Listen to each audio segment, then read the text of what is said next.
Hey travelers, so we are back and we finished our investigation for my poor bestie, my sweet, sweet bestie, Chihiro. She is dead, and I'm very sad about it. But we finished our investigation and now we are on to the trial. So let's go ahead and get started. I didn't get to talk to Byakuya like I wanted to. So I hope we got enough information to go forward with this. So let's go ahead and get started.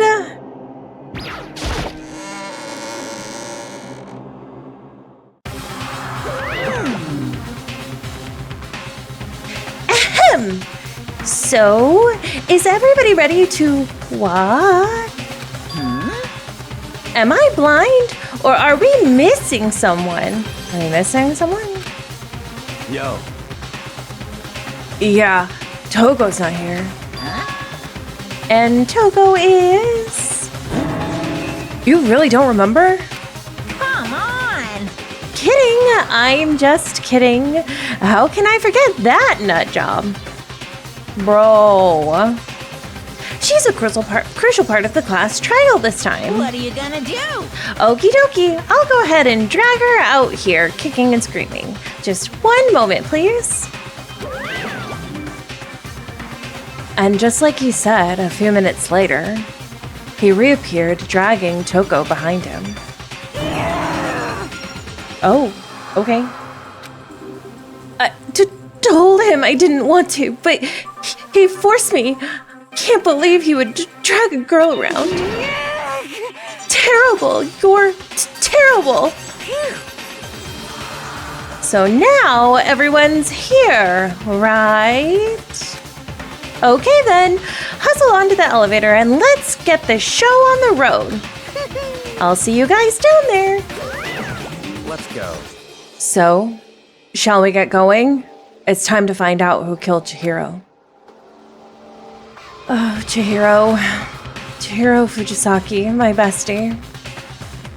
She was so gentle, so calm and meek. Nobody had any problems with her. Someone made the choice to kill a girl like that. And that murderer is one of us. Someone standing right here. All right, let's do a quick. You ready? We doing this? Alright, Well then. I will uncover the villain who performed such heinous acts on a weaker individual. Taka? I don't know why the killer did what they did, but Count on it. I'm sure it'll work itself out. Justice always prevails, right, bro? Kyoko? Shall we go? Shall we begin? You feel me? I got a personal issue with you still. Sad. Miss Fujisaki, I must admit, for being 3D, she was quite remarkable. Of course, just the idea of 3D makes me cringe. You make me cringe. Hey, come on. Fucking Toko, man. What's got her so worked up? Well, there is something odd about Toko's behavior. I do not think mere shock is enough to explain it. I mean, you might be right. I guess I wasn't much help at all on this one. I gave you plenty to work with. Show us how far your logic can get you. Alright, that's everyone. Let's go ahead and get in. We have no choice, right? We have to do this. It's true. Yes. I gave a small nod in reply. With one last deep breath, I walked towards the elevator on shaky legs. With each step forward, I could feel my heart starting to race faster and faster. As soon as everyone was on, the elevator began to descend. I couldn't get a handle on my emotions. couldn't stop speculating. The steel box sank with heavy clunking sounds deeper and deeper into the ground. And as we went deeper, the uneasiness in my heart grew bigger and bigger. The elevator was unaffected, however, and continued to descend without hesitation. Until finally, it came to a sudden stop. What do you think? I redecorated. Isn't it so fresh? Isn't it so exciting? Don't waste our time with stupid questions. Let's get this over with. Good, good. You're ripe raring to go. Gotta say, I don't hate it. Not at all. Well, Okay then, let's get the show on the road. thrills, chills, kills! Everyone, please find your assigned seats. And so, the curtain opened once again. A deadly judgment, a deadly deception, a deadly betrayal, a deadly riddle, a deadly defense, a deadly faith, a deadly class trial. All right, let's go ahead and open our e-handbook. We have our truth bullets.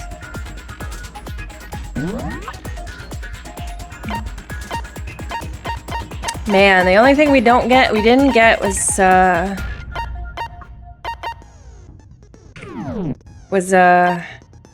that thing. Regulations. Oh, that's right, okay. Let's go ahead and set our skills. We have 3 SP, but we only have 2. I think we have algorithm. Oh, this was from Chihiro. Increases the speed of memorizing a statement effective during a non-stop debate. Okay. Increases damage to the opponent. Okay. Okay, so those 2 are good, I think. Well, those are the only 2 we got, but let's go ahead. Okay. And then I think this is good for us. Yes. Trial. Let's begin with a basic explanation of the class trial. If you can figure out who done it, then only they will receive punishment. But if you pick the wrong one, then I'll punish everyone besides the blackened, and the one that deceived everyone else will graduate. Okay then. So, first off, let's talk about the murder weapon! Okay. First, we have to make clear what was used to deliver the fatal blow. Okay, well, it was the dumbbell. Locker room dumbbell. Chihiro's fatal injury. All It right. appears it was a head wound. That is true. According to the Monokuma file, the killer used a blunt instrument. That is correct. What kind of blunt instrument could What it is have this? been? Boom. Oh, no! What? Already? I think of something. Okay. Nope, sorry, that was not a contradiction. Okay, sorry. Chihiro's fatal injury. It appears it was a head wound. That is correct. According Sorry, to the it's been Monokuma a file, few the weeks killer since I've used played a this. blunt instrument. But what kind of blunt instrument could it have been? That was correct. I bet it was an iron pipe. No, that is not correct. No, that's wrong. There we go. Can we agree that the object that dealt the fatal blow was the dumbbell? Yes, Found at the scene of the crime? that is correct. It was covered in blood. And there was nothing else at the scene that could have caused that kind of injury. That is correct. And the wound on the victim's head is consistent with the shape of the dumbbell. As far as I'm concerned, there's no mistake and no room for doubt on this one. Okay. You looked at her head wound? Hina, what do you expect from Kyoko at this point? Yes! That's so creepy! You are no help at all. If you don't mind, I will proceed from here. Let's move on to discussion of the culprit. Okay. Although, I believe the criminal behind this heinous act is already quite clear. What? For real? Chihiro's killer is the fiendish serial killer, Genocide Jack. Genocide Jack, the fiendish serial killer. Did he really kill Chihiro? A new element has been added to non-stop debates. Would you like to hear more? Yeah. For this debate, lines of white noise will appear to disrupt your reaction. Your truth bullets will disappear if they hit these lines, so think of them as obstacles if in your debate. But there is a way to keep the white noise from getting in your way. Press the right mouse button to attach the silencer, which you can use to shoot down the white noise. However, if you shoot an actual remark with your white silencer instead of white noise, the time limit will decrease, so take careful aim when you have your silencer on.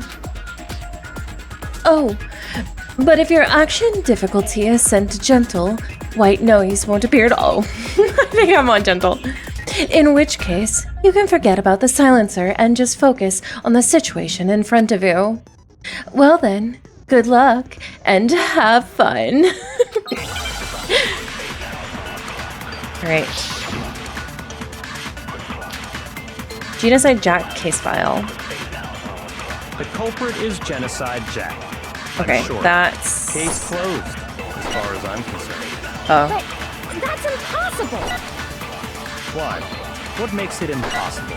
Well, I mean, come on! There's just no proof for it. There is. We have the case file.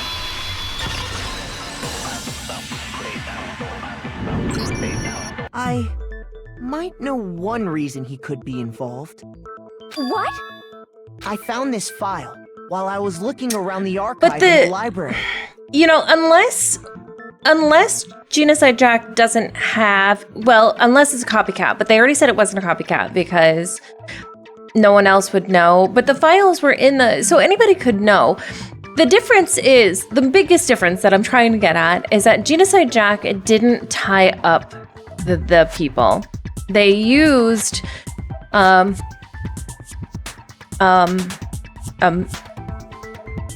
scissors. That's what I'm trying to think of. They use scissors. And unless they don't have their scissors on them, then why would they do it a different way suddenly? I guess it's some kind of confidential file the police put together about the Genocide Jack case. What? That's kind of weird as shit, isn't it? What was something like that doing in the library? The why of it is probably more trouble than it's worth. So let's forget about that for now. He's not wrong. More importantly, it outlines all the specifics of every Genocide Jack case in exceeding detail. According to the file, there appear to be two defining characteristics in every Genocide Jack case. The first is that a bloody message is found written at the scene of every murder. Oh, that's right. Boob lust. Can you stop talking? No. It's actually bloodlust. But more important is the other characteristic, and it's something that has never been made public. Right. Never made public? What the hell is it? But the problem, Byakuya, with your statement now is that it's never been made public, but if people found this in the school and looked at it, then they would know. So why don't you tell them, Makoto? The other characteristic of every Genocide Jack case, which the world at large doesn't know, if I'm not mistaken, it has to be the positioning of the body. How the position... I got it! Apparently, in every Genocide Jack case, the killer suspends the body in a certain way. Other than the killer, the only people who know about this are the higher-ups in the police department. Correct. However, Chihiro was most definitely suspended in the same way. Kind of. Kind of. I mean, this technicality kind of matters. If we're talking about technicalities. How did the culprit know about this when only high-level police officials were aware of it?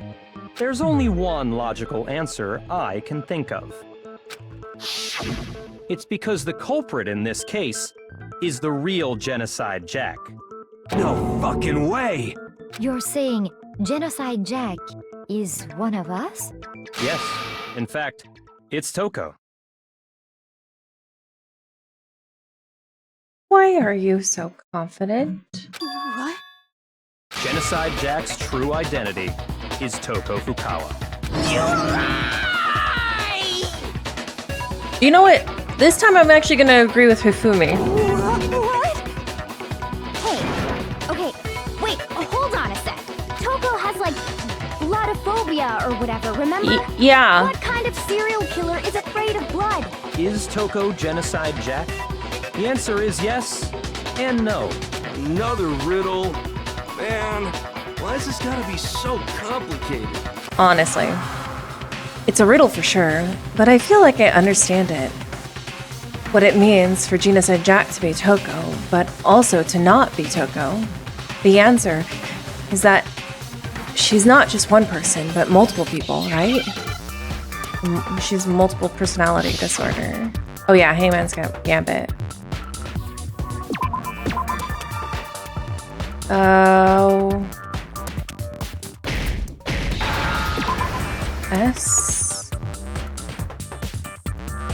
C H I G. Oh no. Z. Oh shit. Ugh. It's not Z, is it? Oh.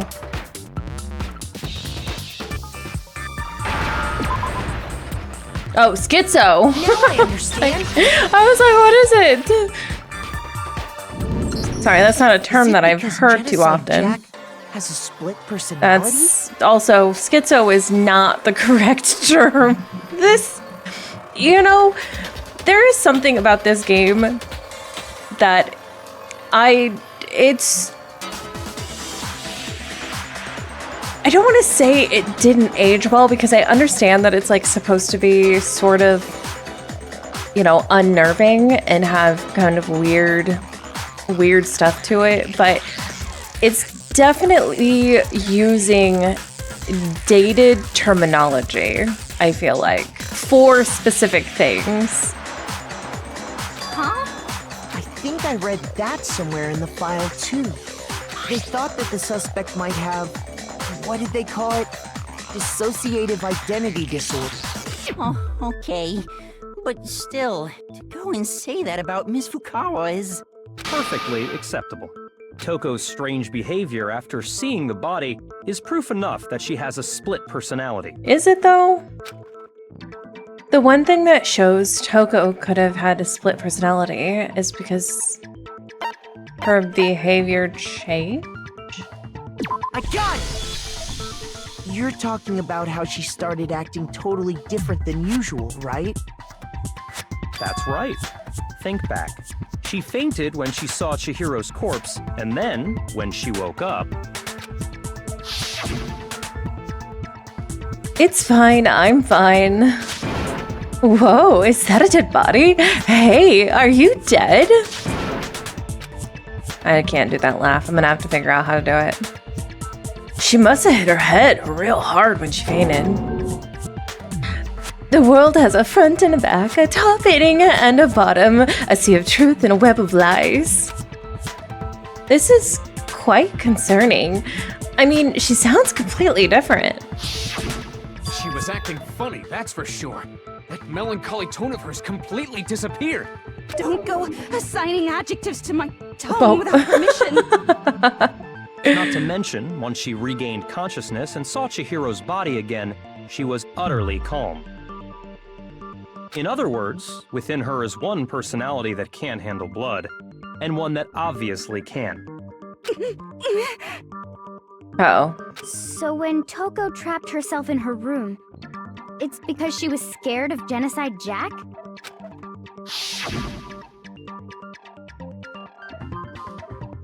I won't let Genocide Jack have control. I'll drive out the killer. Drive out the murderous fiend. The reason she locked herself in her room wasn't to keep other people from getting in. Okay. It was to keep her other personality from getting out. Okay. I'm following what you're putting down. What? Toko was afraid. Afraid of the murderous fiend inside of her. Of killing even more people. Okay, okay. How? Yeah. How can you know all this? Yeah, how can you know all this? I do believe you misunderstood her. What she's trying to say isn't, how can you know all this? No. What she wants to know is, how could you tell them? Huh?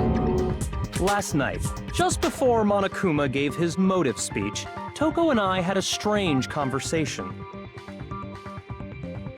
Okay. She told me a most interesting story.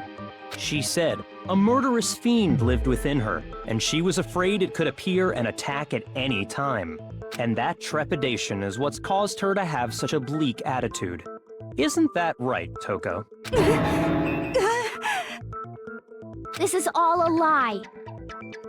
Right, Toko? You said you wouldn't tell anyone. What? Well. You promised! I can't believe you lied! You have only yourself to blame. You came to me with your tragic little story. I mean, I didn't ask you to. Toko, he kind of has a point. This is the real world, not some romantic fantasy fairy tale. Besides, you broke your promise first. You said that as long as you were here, no matter what, you wouldn't let Genocide Jack kill anyone. But in spite of that promise,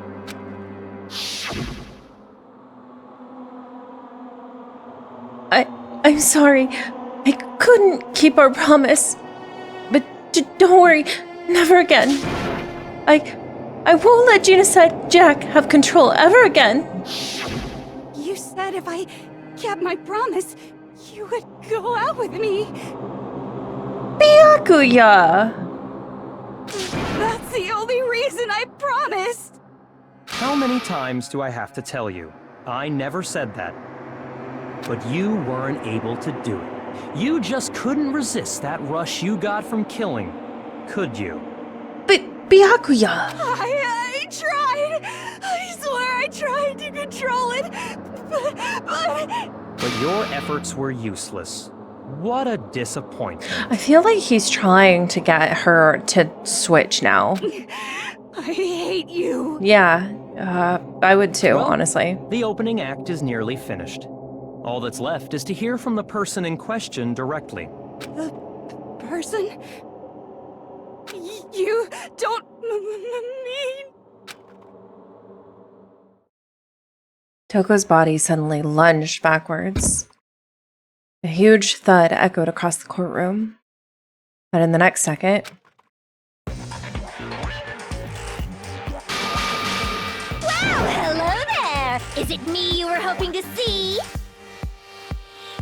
I like this voice. What the heck? So you figured it out, huh? Well, whatever. What are you gonna do? I'm the ultimate murderous fiend, Genocide Jack! Or better yet, let's go with Genocide Jill! What the fuck is this? Yeah, I agree. What the fuck is this? What happened to you? Not Toko. That's a loser name. And what happened is a textbook split personality.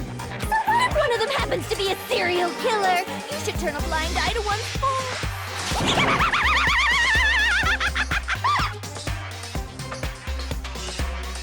So intense. Yeah, she is. I agree. Like they say, sound in murderous mind, sound in murderous body. Is that what they say? Genocide Jill? This one is so different from the one we've come to know. She is, yes. Yes, well, the world is composed of a front and a back, you know. Just like how every inning has a top and a bottom, or how in the depths of every truth lives a little lie.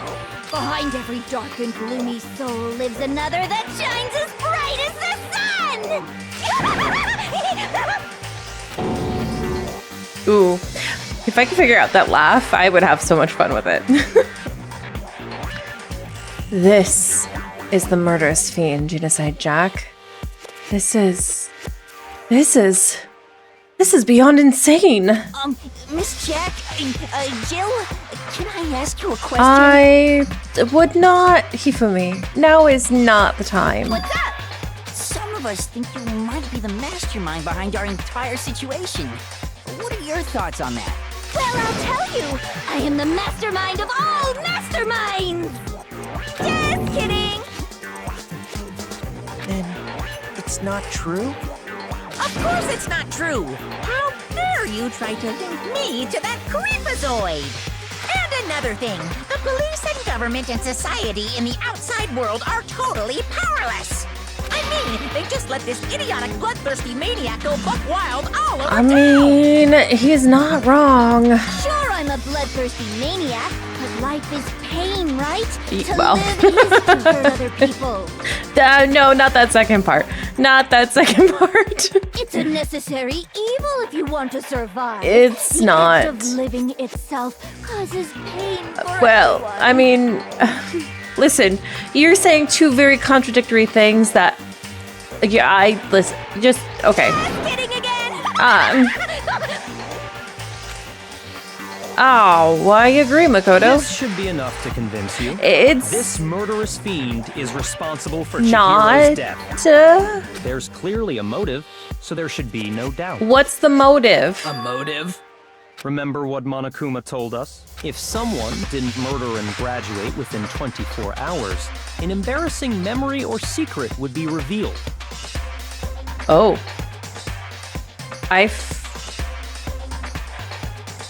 Yeah, okay. No, okay. Well, let's assume that Toko's secret was about Genocide Jack. If a secret like that came to light, Toko's life would have undoubtedly been forever ruined. But if that was the case, wouldn't she have, I don't know, murdered you? So she had a very clear motive to Why would it never be have Chihiro? that side of herself exposed. Oh, well, I guess if she just okay, no. I'm picking up what you're putting down. She just needed someone. Okay. Interesting. Very, very, very interesting. But sorry, as much as I hate to admit it, I'm not the culprit.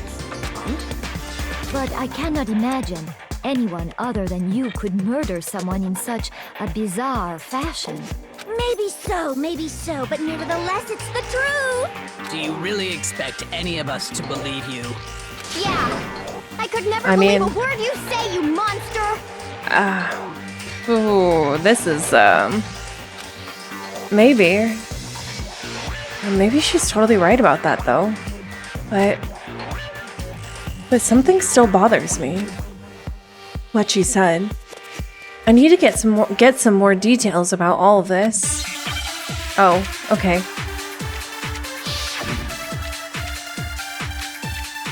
Status of the dead body. Hang on, let me think back at what that was. Oh gosh. Sorry, but I didn't kill anyone. You say that, but do you really expect any of us to believe it? Perhaps if you had an alibi, that would change things. Status of the dead body. Alibi, huh? An Now alibi, we're huh? talking. When you compare your past murders to this incident, the modus operandi matches completely. What more proof do we need? Oh, was it just that? Give it up. Oh, okay, it was just that. Alright. I thought there was gonna be more, but I guess not. Okay. Sorry, but I didn't kill anyone. You say that, but do you Okay, really not that expect one. any of us to Because believe it? that's not about the status of the body. It's the modum operandus. Oh, an alibi, huh? Now we're talking. When you compare your past murders to MO. this incident, the modus operandi matches completely. No, it does not. Oh, because of the scissors. Are the methods of murder really exactly the same? No, they're not. I think there's a slight difference between the Genocide There Jack is. cases and this one. Huh? How's it any different? Uh-oh, you don't know? Well then, human garbage, let me tell you! Wow, she took that personally. I murder with passion and conviction. I consider myself a professional, and I have a very particular particular way of doing things. Imagine you go to a fancy Italian restaurant. They're very picky about the noodles, the sauce, everything. But Yeah. what happened to Chihiro? It'd be like if that same Italian restaurant started using ragu or Chef Boyardee. Okay, no, yeah, she's got a point. This is no creation of mine. She's like, this is amateur hour. Let me rephrase that in a way that maybe makes more sense. There are two clear differences between the Genocide Jack cases and this one. There's one clear difference between the murders. In the photos from the Genocide Jack cases, looking at the neck and the stomach, here you'll see, oh, a different fatal injury. For one, the cause of death is different. In the Genocide Jack murders, all the victims were killed the same way. The scissors used were made, custom made, with each pair left at the murder scene. According to the case file, they were all apparently killed with a pair of scissors. But Chihiro died from a blow to the head, right? Yes. Ah, yes. That is remarkably different from the other murders. It is. Wouldn't it be strange for someone who kills the same way without fail to suddenly change their method? Yes. And there's more. One more conflicting detail. Which is? That's right. In my recipe of murder, if the bloody message is the tortellini, Please stop referring to murder and then the arrangement pasta. of the body would be the pesto sauce. Stop. Just, okay. Please stop comparing killing people to cooking. Hiro and I are on the same page. Are you saying the other difference has to do with how the body was arranged? That's right. The second difference is related to how she was suspended. In the photo of the other Genocide Jack cases, all the other victims were stabbed through their hands. She was suspended. What was used to suspend her? I got it! Because it was Do you used with a remember what rope. the killer used to suspend her? They used some kind of rope to hang her Or up on the her extension wrists. cord. What is your point? Well, in all the previous Genocide Jack cases, something else was used to suspend them. Specifically, pairs of razor-sharp scissors. And guess what? I used my own specially designed scissors for the murders and the arrangement. Like I said, I'm a professional. Oh, she but makes naturally her I'm very own picky about the tools I scissors. use. Okay, that's okay. And you know what else? What else? Big Mac said there's two differences, but he's wrong. Big Mac. Big Mac? Are you referring to me? Listen up, Big Mac. There's actually one more difference. There is. They're all guys. Huh? My word, you really didn't notice? Take a look at who the victims were They're- in oh. each Genocide Jack case. There's a pattern there, just waiting to be discovered. Oh. A pattern? Figure that out, and it'll be plain as death why I couldn't have possibly killed that little lolly girl. Let me see. There was a pattern surrounding the Genocide Jack victims, and Chihiro didn't fit it.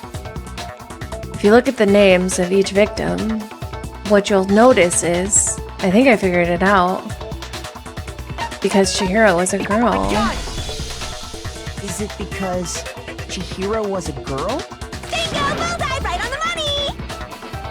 What are you talking about? In all the Genocide Jack cases, all the victims had something in common. They were all guys. Ken Harada, Tetsuhiro Honda, Shoji Gaku, Kano Ize, Takashi Yoshida, Kamatsuna, Takafumi, Uchida, Takashi, Yuto. They were all guys? Yep. That's right! The people I killed with such passion and conviction are all adorable little men! This is okay. I can't believe I said it! I'm so embarrassed! you. Yeah. Mondo, I agree with you. I can't help it. I'm just a full-throttle boy-on-boy fangirl, and the mopey side of me just hates it.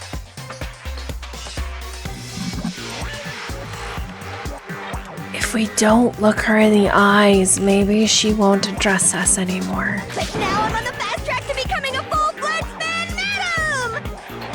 So since Chihiro was a girl and not an adorable little man, Oh, don't say that, Taka. Would an Italian chef suddenly start making ramen just because they're both noodles? Don't be stupid. I mean, stop using noodles. I have too much passion and conviction to cross that line. That's the absolute reality of the one and only. We get it. You've clearly explained your hobby and your philosophy. But that's not all there is to it. Okay, well, listen, you're wrong, Byakuya. It's a different matter entirely. When you're forced to kill in order to survive. Is it? Quiet, lolly car! Don't stare at her in the eyes. Slowly, Kurt. Uh-oh. I would never kill for a reason as petty as mere survival. And if by some fluke I did kill to survive, why would I bother with the message and arrangement? It'd make me the obvious suspect. She has you there, Byakuya. That does make some amount of sense. It does. Plus, whatever reason I have for killing, I would never leave out my prized scissors. Who would go out of their way to use a big, stupid, heavy dumbbell? Maybe you used the dumbbell because you couldn't find any scissors in the school? Any scissors? Uh-oh. I don't just use any scissors. I only use my own set of high-class envy of the entire world scissors! Okay, whatever. There still aren't any in the school. Yeah, Hiro, there isn't. Are you sure about that?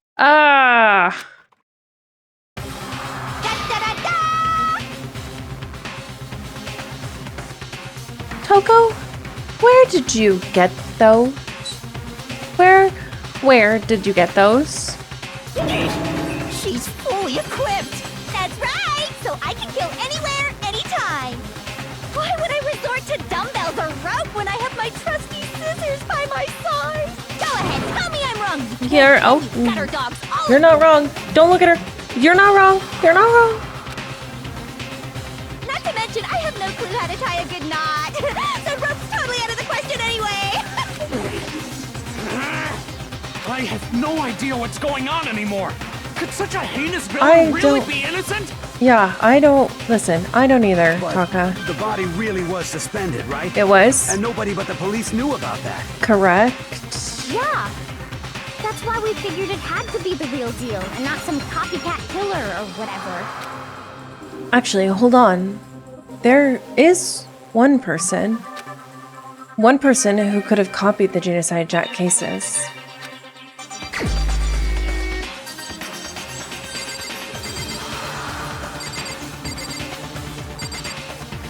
Byakuya? I mean, he's the one who Sorry. Here's my answer. I'm sorry. Listen, Byakuya, you're the only one. It's possible you could have found out, isn't it? You'd have no problem gaining access to classified government documents or internal police records. I mean... Plus, you'd already looked through the Genocide Jack file before this all happened, hadn't you? Yeah. Oh, you got nothing to say? Got nothing to say, Byakuya? Huh? You got nothing to say, buddy? Are you saying Mr. Togami did it? Oh. Then the reason he pushed the theory of Genocide Jack being the killer so hard was because he wanted to pin the crime on her. So, he rearranged the scene to disguise it and make it look like I put my stamp on it. Okay. The adorable glasses man was behind it all. Oh, I'm on fire! Oh, please stop. Well, Byakuya, what's your response? I see. So now the suspicion falls I mean, on me. you kind of had to... Then I must ask, when would you say I began acting suspicious? Surely you must have an answer. When you spend all that time in the library? Looking back and thinking about it now, the way you were acting right before we discovered the body was a little strange. And the locker rooms. They're suspicious. Very suspicious indeed. Wouldn't you agree? Suspicious. It seems nobody searched the locker rooms. Let's start with the girls' locker room. How did you know that? The girls' locker room right You away, did. right? But since you're a guy, I should have naturally thought of the boys' locker room first. Is Yes. that what you want to say? Yeah. The victim was Chihiro, a girl. Hence why I said we should check the girls' locker room. But how did you know it was Chihiro? Nothing strange about that, I'd say. on the contrary, there's something very strange. Okay then, what's so strange about it? Go ahead, share with the rest of the class. There was a clear contradiction in what Byakuya just said. I need to make it clear to everyone. A new element has been added to the non-stop debates. Would you like to hear more? Yeah. Next, we're going to add something called Truth Flashback. If you aim at a weak spot and hold down the left mouse button, then you'll memorize that weak spot. This memorized phase can only be shot once at a single, as a single truth bullet. If you shoot or change the truth bullet, it will disappear from the truth cylinder. However, you can use this truth flashback feature as many times as you want. If you don't seem to have the answer that lies or contradicts in your loaded truth bullet, it may be wise to memorize a different weak spot and use that to make your case. When's the best time to flashback? Well, you'll just have to use your keen wits, won't you? In this case, though, I will say that if you don't use a flashback, you won't be refuting anything. Well then, good luck, and have fun. Alright, so I need a truth... Okay. Well, let's see if I... Okay. Monokuma file 2. Okay. So, you said Byakuya was acting kind of weird before we found the body. That is correct. He was acting weird... how? If you're presented with the opportunity to check out the girls' locker room... He's not creepy like you are. Take it! That's a natural reaction for any guy! Can you stop talking? The victim was Chihiro. That is who correct. Was a girl.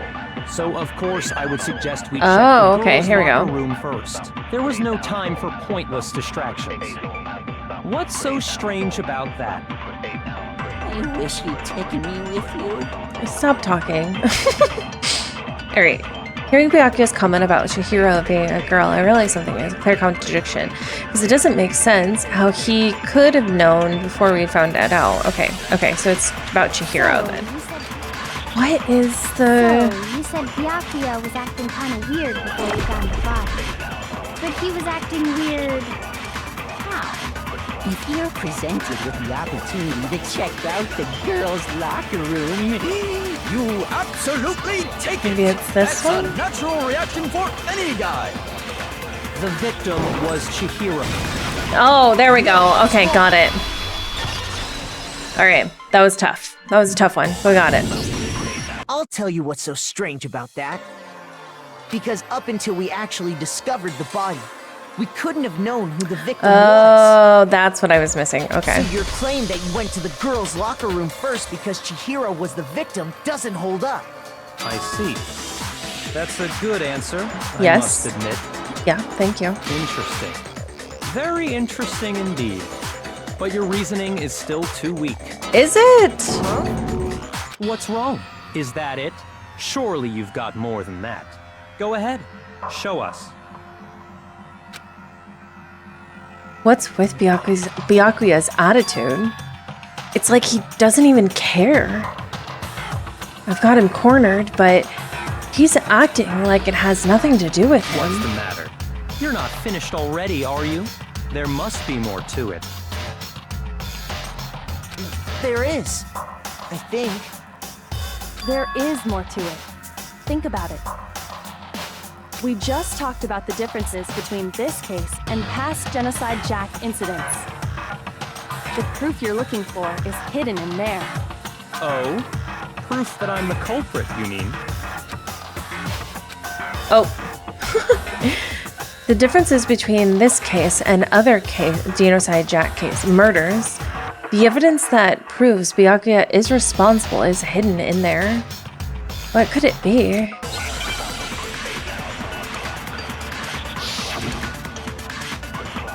Okay. The library desk lamp. Oh, the, extension cord. What? The difference between the cases? You want me to explain it again? When I want to kill, I use my very own special scissors.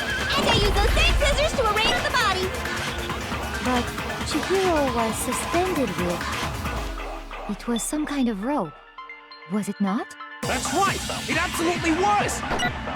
Then there must be something very fishy indeed about that rope.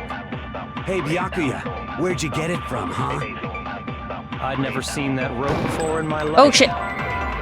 Obviously, somebody else must have had it hidden away somewhere. Oh, wait, hold on. Maybe it isn't. Maybe I don't use the... Okay, hold on. Oh, no. Sorry. That was sorry. Okay, let's do that. When I want to kill, I use my very own special scissors. And I use those same scissors to arrange the body. But Chihiro was suspended with...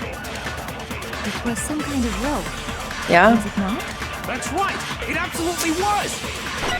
Then there must be something very fishy Alright, indeed let's about try that this again. Hey, Byakuya, where'd you get it from, huh? I'd never seen that rope before in my life. That's a lie. You're a liar. Stinky liar.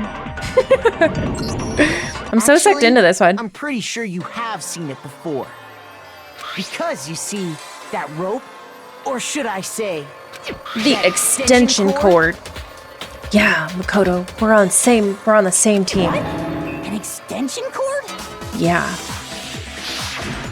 Byakuya, you've used the extension cord in the library more than once, haven't you? He has. And the same extension cord that was in the library all this time went missing after the murder. It's true.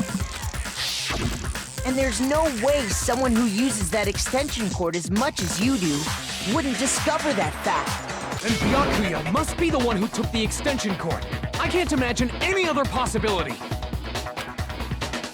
Oh, you got nothing to say now, Byakuya? Huh? That's really what you think? Then your conclusion is something like this? I killed Chihiro in the girls' locker room, then hung her up and wrote that bloody message. I intentionally made it look like Genocide Jack was behind it. Is that about right? You know, he's doing it again. He's totally calm, totally unconcerned. As if he's not even involved. Wait, not even involved? What's wrong? I asked you if you think that's what happened. Hell yes, that's what happened. So that's it, right? Byakuya's the killer. Hang on. I don't disagree with not disagreeing. He kept calling this a game, right? So he'd be totally willing to do something like this to win. Sorry, but could we hold on just a second? I think we need to talk about this a little more. Makoto, what are you doing? Do we really need to? We've already decided who did it. I know, but still, there's something that's still bothering me. Okay, what is it? That's right. And what, pray tell, is still bothering you? I killed her in the girls' locker room, then disguised my crime. Specifically, I dressed it up to make it look like it was the work of a homicidal psychopath. What about all that bothers you? Wait, what was that just now? Something's not right. Chihiro's body was definitely found in the girls' locker room, but does that mean... Can I really just accept what Byakuya said as the truth? No, I don't think so. There's definitely something off about it.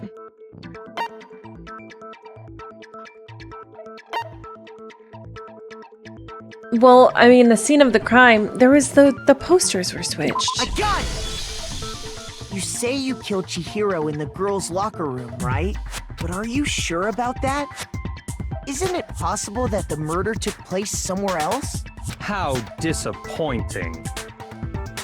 Sir, you would have been killed if we got it wrong. What question is that? Even in the world of disappointments, this is a true letdown. You know what? Maybe it was you, and I'm just gonna blow this whole place up. She was found dead in the girls' locker room. There is absolutely no question about that. How could the scene of the crime have been anywhere else? Well, I think it's entirely possible that she was killed somewhere else, then carried there later, along with the rest of the murder scene. The rest of the murder scene? Oh, are you surprised that you missed something, Byakuya? That was awfully specific. Please tell me you have a reason for saying all of that. I believe I do. Okay. Hey, Byakuya, did I just take you off guard? When the story suddenly moves to a crime scene, Byakuya, who'd been so confident up till now, maybe Byakuya never even realized that the actual scene of the crime could have been somewhere else. Don't just move on without permission! What? What do you mean she was killed somewhere else? Well, that's what I said. She was killed somewhere else. Okay, I'm getting into it. If there's any chance the murder took place somewhere else, let's see the proof. Evidence that shows the murder took place somewhere else. There was something that was switched. It was the boys and it was the posters. This. I got it! The proof that she was killed somewhere else is the poster that's hanging in each locker room. Yep. Your proof is some posters? The poster in the girls' locker room was a picture of a big-boobed supermodel. But don't you think that's kind of strange? Why would the girls' locker room have a poster like that? I bet those massive jugs of hers were totally fake! Oh, I forgot you were here. Meanwhile, the boys' locker room had a poster of the super popular boy band Tornado. Again, that doesn't really seem to belong in a boys' locker room. Nope, it does not. So you're saying that maybe the posters were switched? Yeah. And there's one other thing I noticed about the locker rooms. Okay. You know what I'm talking about, right, Sakura? The stain. You're referring to my protein coffee, aren't you? Yes. Protein coffee? While I was in the girls' locker room earlier, I spilled some protein coffee on the carpet, but I noticed that after the murder, the stain had been totally scrubbed away.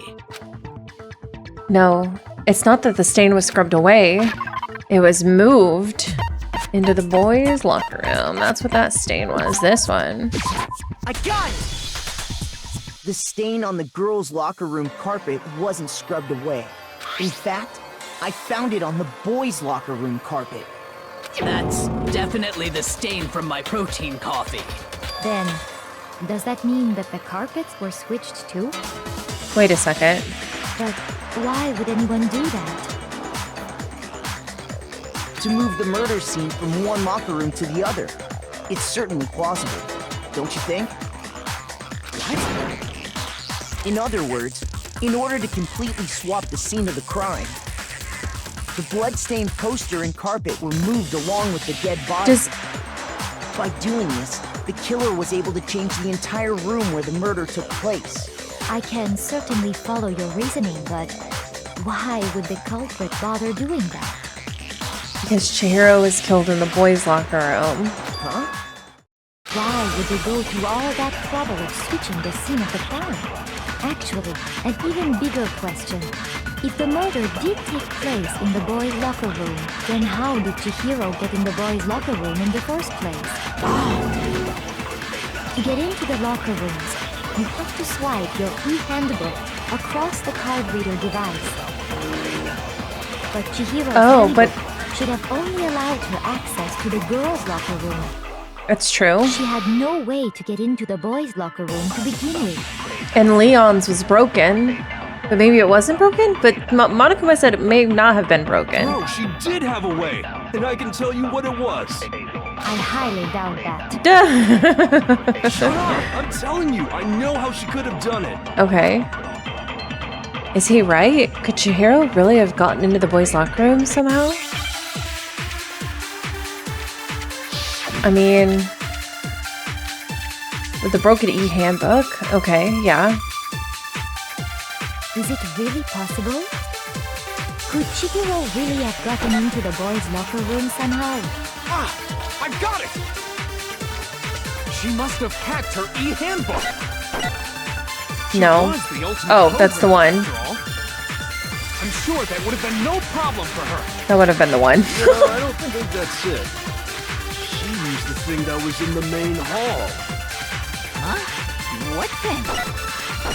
I'm talking about Leon's handbook, of course. Oh, but it was broken. No, that's wrong. I did it. I thought I missed it. No, I don't think Chihiro used Leon's handbook. Why not? It was broken. Because Leon's handbook was broken. Oh. Well, then, yeah, I guess that'd be pretty impossible. Yeah, it is. Yep. I'm struck silent by how quickly you gave up. Isn't there a regulation against using someone else's handbook? Loaning, not borrowing. Actually, the rule states that loaning your handbook is prohibited. It says nothing about borrowing one. In other words, you could borrow a dead person's handbook all you want, and you'd be safe. Yup. Hit the nail square on the noggin. Okay, yes. Of course, if it were broken, that wouldn't make any sense anyway.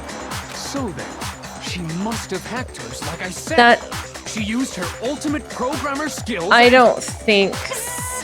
You can't fix an e-handbook. The instant you open one up, a security buzzer starts blaring. Yes. So, if she didn't use Leon's handbook, and she didn't modify her own handbook... Maybe Mr. Naegi's initial assumption is just wrong? Ooh, I'm gonna just... It seems like there's no way she could have got into the boys' locker room. So I guess so. Okay then, I vote for Byakuya. Is that it then? Chihiro was killed in the girls' locker room, and Byakuya is the one who did it. Really? But still, I don't know what else I can do. Hold on a second. Oh, you got something? I agree with you though. I think you're on the right track. What the? You finally decide to open your mouth and that's what you've got to say? Yeah, listen, let her speak. Shh. There's no way she could get in the boys' locker room, right? So... Why are you so sure she couldn't get in? There's still one other way she could have gained access. What? What are you talking about? What other way is there? Did she borrow someone else's? Well, to explain that, why don't we take a little break from the trial? I'd like you all to come see something. Wait. Just what do you think you're doing? I'm calling for a recess. Don't worry. This'll make the whole trial more exciting. I'm sure that thought must please you. I mean, she's got a point. Huh? It'll make things more exciting? Yes. Well, all right then. I declare an official class trial recess. For real? Oh, okay. Now then, what is it you want to show us? It better not be boring or I'll be very unhappy. I doubt Kyoko has anything very I have boring. no doubt it'll meet your lofty expectations. So, shall we go? Sure. I guess we're on for a recess then. So before I even knew what was happening, the class trial had been put on hold. We headed off with Kyoko in the lead. And where she took us was...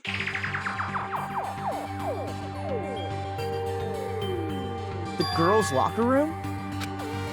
We've already searched this place top to bottom. What are you trying to pull, Missy? I'd like you to examine the victim's body one more time. You want to check it again? Be sure to examine the entire body very carefully. Take your time. Examine her carefully? Oh. Like using our hands? Don't be weird about it. No, wait. Okay, I'm glad you even have standards. It's probably best if I don't run my hands all over a girl's dead body.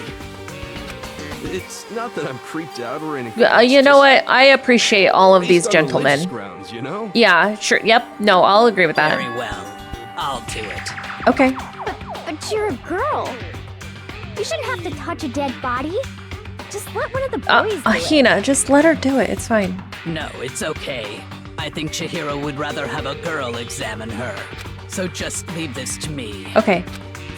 Sakura. You got it, What Sakura. is this? Some kind of secret girl on girl Stop! action? You stop being creepy too! That's not it at all. Stop screwing around. Okay, here I go. I'm Okay. sorry, Chihiro. Please excuse the intrusion. That's very kind of you, Sakura.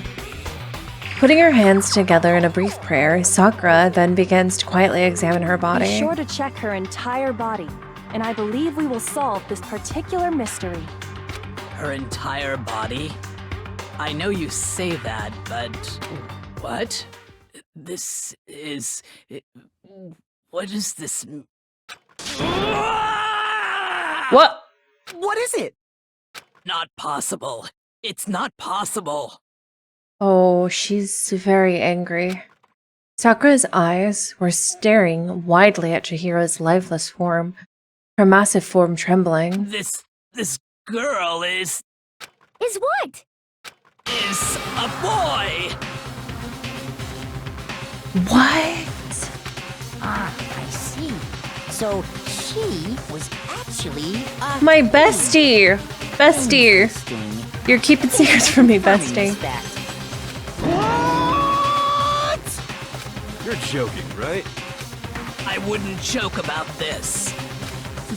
Then it's really true? Chihiro was a guy? Oh, man. Oh, what? You guys didn't know? No! I knew that right off the bat. Chihiro Fujisaki was totally a guy. He was a cross-dresser? Oh, I was really on fire! I wish I had killed him! Oh my god. So that's what Kyoko wanted to show everyone, huh? Yes, that certainly does make things much more exciting. Does it? Now let's ride this wave of excitement back to the courtroom and get back to Alright. the trial. Yeah, alright. Bestie. My bestie. I do apologize for keeping you waiting. Now then, let's resume the class trial. Alright. We've all just learned of the shocking revelation that Chihiro was actually a boy. We did, Let's yes. pick up from there. Okay. Yes, well, I don't know his reason for hiding it, but the fact is, Chihiro was not a girl, but a boy. To think that Chihiro was actually a guy.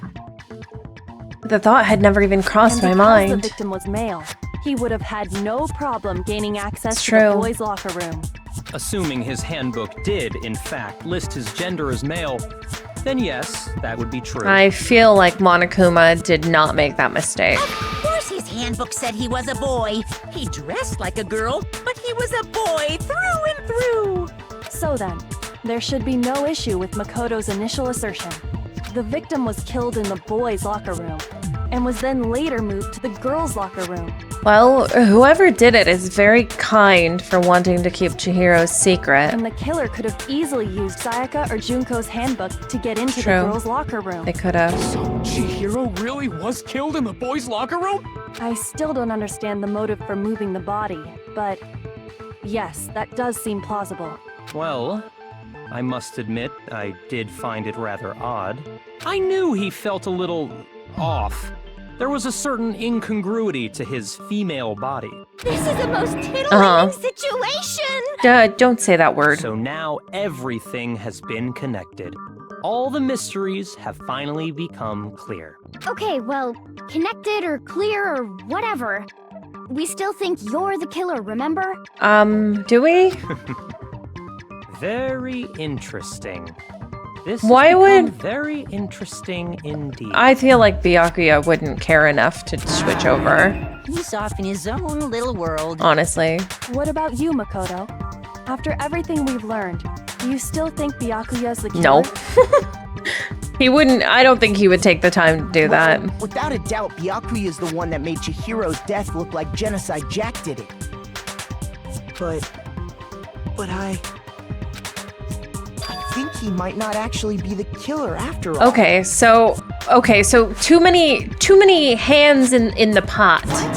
But Too many cooks in the you were the one kitchen. who accused him in the first place? We got one person who killed him, one person who moved him, and another person who strung him up. He just seems to be too easygoing. Or about two, all this. I don't know. Either way, there's He's too many enjoying us people solving the involved. mystery. The way he's acting, it makes it seem like it doesn't have anything to do with him. And you think that might be because it doesn't have anything to do with it? I mean, yeah. Plus, the evidence he left behind was a little too... how can I put it? Overt. He consciously chose to use the extension cord, knowing it could connect him to the murder. He's got a point. At least, that's how I see it.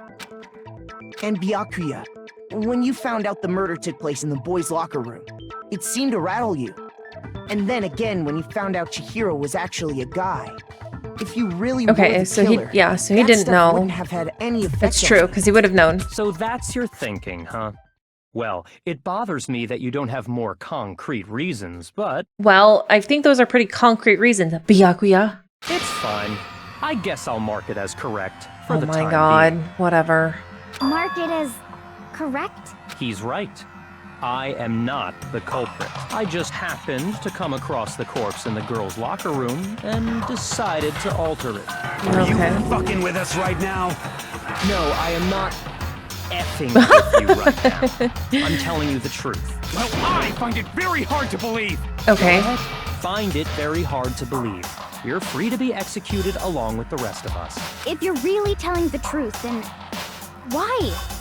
Why do you do that to his body? My reasons hardly matter right now. Actually, Uncovering the culprit is much more important, wouldn't you say? He just wanted Genocide Jack to be executed, but he knew that if it wasn't Genocide Jack, then he was gonna get all of us killed anyways. Now then, if it wasn't me, who was it? Well, I don't think I can say for sure without talking about it a little more. Well, that's Seriously fine. gonna keep going? Well, we don't. Good, aren't we? I thought it was clear. It's Byakuya not. did it. Hero, you're not even paying attention. No, I'm with Makoto. If there's any doubt whatsoever, we need to explore every possibility. Because if we're wrong, we all die here. That's true. Very well then. I'm with you too. Damn straight. Count me in. Oh, thanks, yeah. Do you not have a mind of your own? Of course I do. What am I, an ant or something? Anyway, let's discuss this all as a group one more time. Okay. We still have time to make our decision. That's very true. You do, yes. Our lives are all on the line. Excellent. Then shall we resume our game of hide and seek? Sure, yeah. But if Byakuya didn't do it, then who's the real killer? Who murdered Chihiro? There's one thing we can be sure that we know about the killer. The killer was able to gain access to the murder scene, so it was a guy. I got it! Since the crime scene was in the boys' locker room, you would need a boys' handbook to get in. Since Leon's handbook is apparently broken, the killer would have had to use their own. In other words, it had to have been a guy. But there's still not enough. I need to find some more clues. Alright. Celeste's account. I don't remember what Celeste's account was.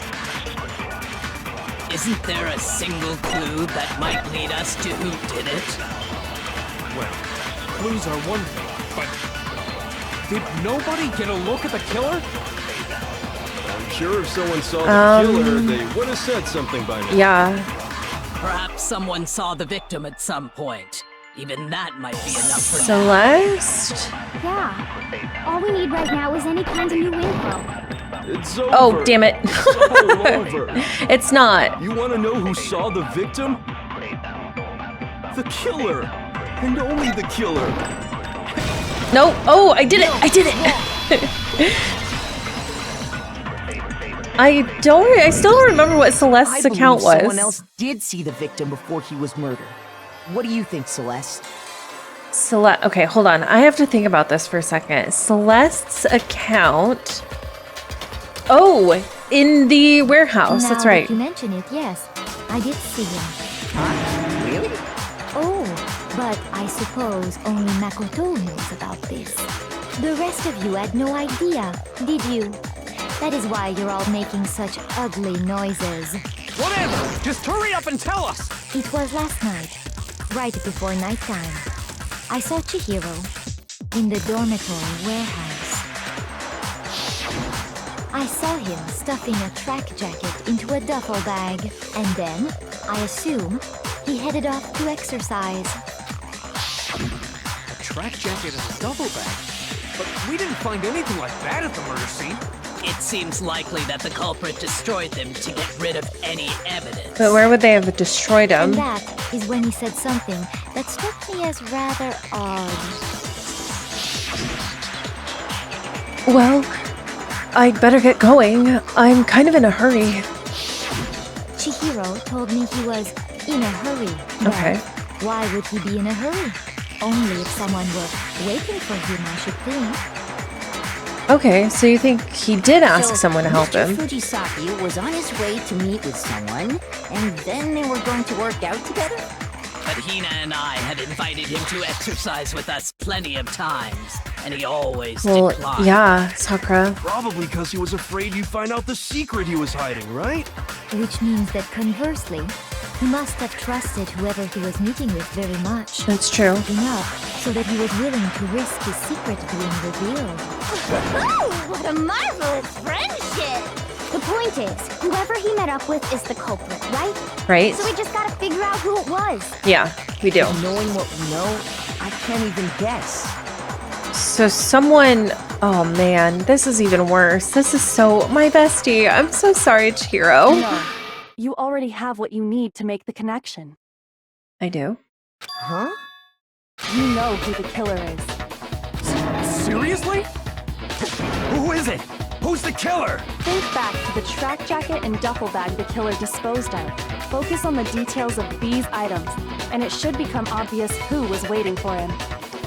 Are you sure about that?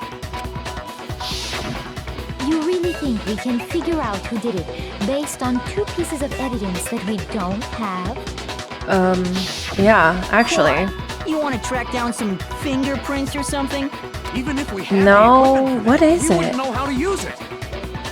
As was noted, the evidence is already gone. Right, There's nothing yeah. to get fingerprints from. Right, we know that, yes. Maybe, but we can make certain inferences if we just take the time to talk it out. We do, we Easy can. for you to say, Hina. but fine. Celeste, did you notice anything special about the bag or jacket? The bag was just a normal duffel bag from the warehouse. Okay. All the bags in there are the same, so I can't imagine what would make that one special. Well, if I remember right, there was a decent variety of tracksuits to choose from. Do you Okay. think there might be some connection between the culprit and Chihiro's jacket? Perhaps. Let's explore that and talk a bit more about the jacket he took. Okay. Does Chihiro's track jacket really hold some clue about the killer? Somehow, it's really hard to believe. Did I meet anything about the track jacket? Celeste's account. Okay. Again. First of all, we know where Chihiro was headed. Right. He was on his way to go exercise. That is correct. So next we have to ask, why did he choose the specific tracksuit that he did? What do you mean, the specific tracksuit? I got it! He picked that tracksuit because it matched the one the culprit was wearing. I don't know if that's the case. So, what you're saying is, the killer was wearing the same blue tracksuit as him? My tracksuit is black. I don't even have a tracksuit. Because exercising sucks. Oh, yeah, okay. I have a white tracksuit personally. Oh. I got it from the warehouse, if you must know. Did any of that really help us get any closer to Yeah, figuring it out did. who the culprit is? No way. Not a chance. So Chihiro's was You heard blue. him, right? What he just said without even realizing it? She's right. What he said just now is really odd. How did he know something like that? First of all, we know where Chihiro was headed. He was on his way to go exercise. So next we have to ask, why did he choose the specific tracksuit that he did? What do you mean, the specific tracksuit? I got it! He picked that tracksuit because it matched the one the culprit was wearing. So, what you're saying is, the killer was wearing the same blue tracksuit It's this as one. him? My tracksuit is black. Oh no. Okay. So, oh, I see. Okay, no, I know what. Okay, so it's Celeste's account because she says it's a blue tracksuit. He was on his way to go exercise. But I think we're supposed to. How does Mondo know that it was a blue tracksuit? The specific tracksuit that he did. What do you mean, the specific tracksuit? I got it!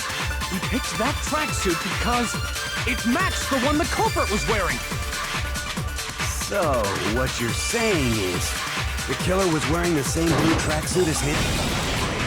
No, that's wrong.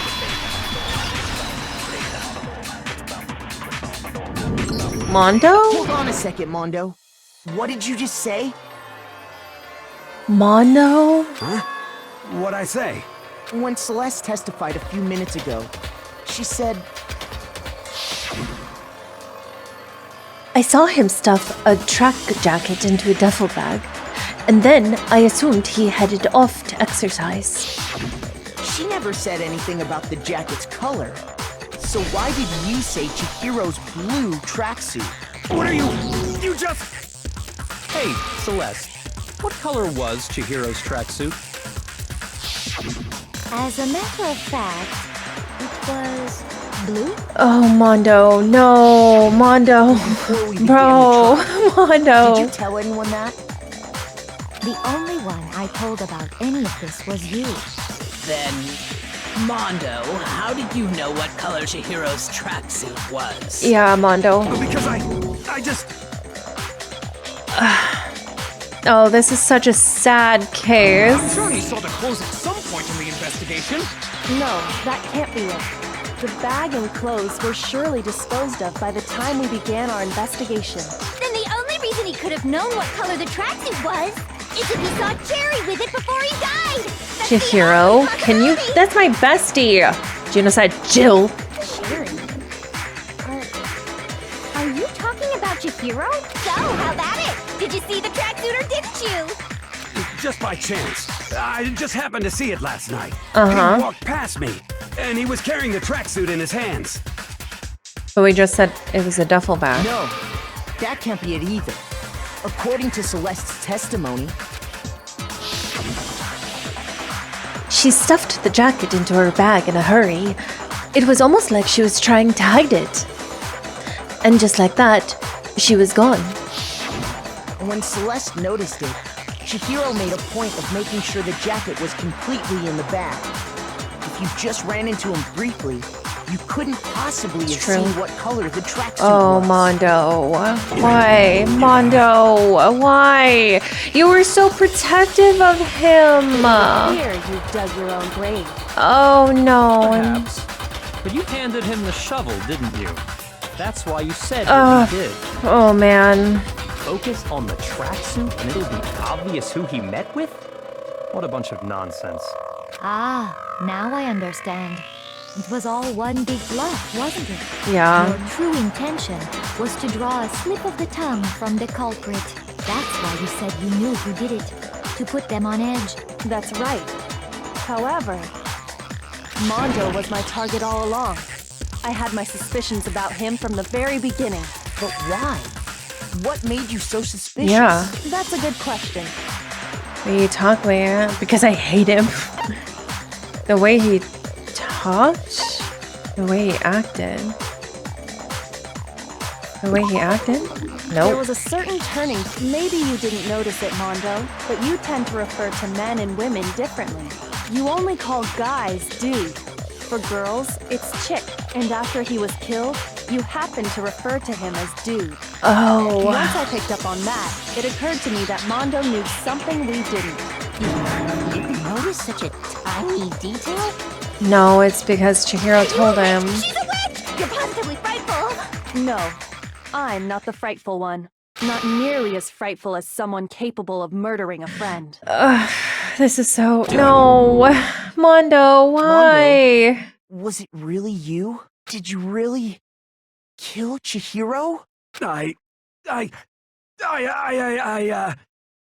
Oh no, Mondo. I didn't kill anyone! Oh. You've been all over me, judging everything I say, putting words in my mouth. You're getting awfully defensive, Mondo. What gives you the right to treat me like a goddamn criminal? Yeah, he would never do something like that. This Taka, is a false accusation. It's true. My reasoning on that is pretty shaky. That was fast. Well, this does present us with a problem. It seems we are all out of leads. My time has nearly come. Oh, he had something. That's what my little ghost friend is telling me. Oh yeah, that reminds me. Hifumi, weren't you telling me you found some evidence? Really? What kind of evidence? Actually, it better be solid evidence, Hifumi, or I'm gonna yeet you out of this room. Actually, you know, now that I'm thinking about it here calmly, it might not be all that Oh my god. Jeez, does your confidence Hifumi! just get up and walk away? Yeah. It's fine, man. Just tell us. If you really insist, then, here it is. What do you have there? What is that? That's a e-handbook. It happens to be an e-handbook. I found it laying on the ground, so I scooped it up. You found it on the ground. Then it must belong to Chihiro?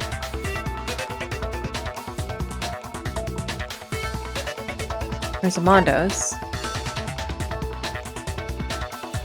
Did we find Chihiro's? Mondo's? No? Then it must be Chihiro's. Yeah, I know. This is a rough one. I got it! It's Chihiro's. We know Chihiro's handbook was missing from the scene of the crime, right? Right. For a fact. For a fact indeed. Oh, because... I was totally sure I'd found it. Oh, Mondo. Mondo, it makes it worse that you tried to hide his secret It afterwards. must hold some clue about the culprit, right? No. Well, that's what I was hoping. But it's busted. It won't even turn on. I imagine the culprit broke it to get rid of any evidence after the murder. That's odd. I didn't think the handbooks were quite so fragile. You're right. They're not. They're totally waterproof and shock resistant. It would take an awful lot to break one. And yet, this one does appear to be broken, as is Leon's, sitting useless in the main hall. For all your confidence, that is a remarkably high failure rate. Do you think there might be some kind of mystery in there somewhere? Okay. How precisely did the handbooks get broken? How did the handbooks break? Hacked? It was hit by hitting its weak point. I got it! He said it has one weak You already point. told us before that the handbook has one weak point, didn't you? Yeah! You remember that? Yes. Sure, maybe I let that slip. But I never told anyone what the weak point actually was. But if the handbook is supposed to never break, and two of them broke in quick succession, then we can only assume that someone's figured out its weakness. You know what the weakness is, right, Monokuma? So, what is it? You're asking me? Yeah, well, yeah. I think it's a necessary piece of information if you want this to be a fair trial. But if I tell you, and someone else decides to copy it, that would be very not good. Just tell us already. Why would we want to break our own handbooks? Oh, well. It's true. I have a weakness for pushy demands. Okay, yeah, then tell us. You're sure you won't follow their example? Well, no, Then we need allow it. me to make a special announcement. The weak point of my cutting-edge e-handbook is when it's exposed to high temperatures for too long, it will suffer a meltdown and totally break. Okay. I flippin' knew it! You knew it? Yeah, because I found the handbook laying on the floor of the sauna. Oh. The temperature in the sauna can reach over 200 degrees.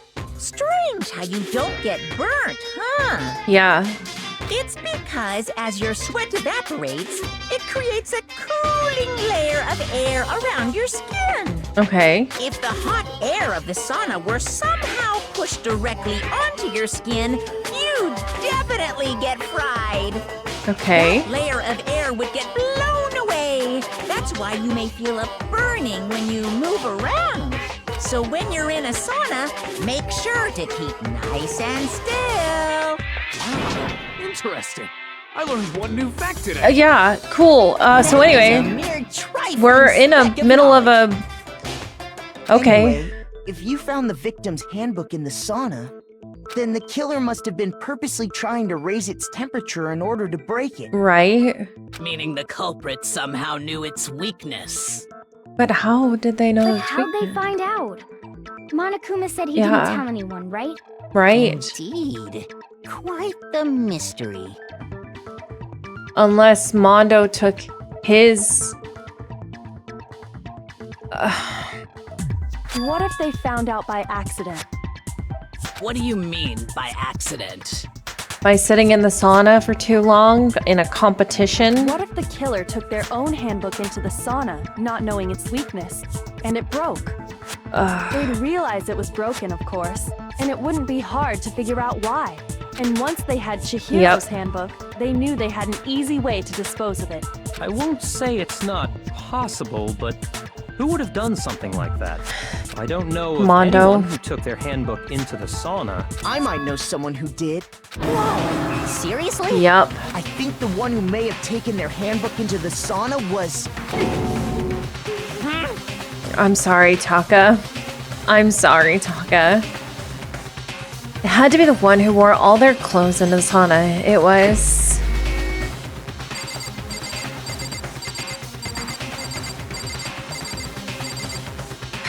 Mondo. Here's my answer. Mondo, your handbook got broken in the sauna, didn't it? What? Why? Why do you keep accusing him? I'm sorry, Taka, we're all very upset about this right Mondo now. and I Taka get it. had an I get endurance it. contest in the sauna not too long ago, remember? Yep.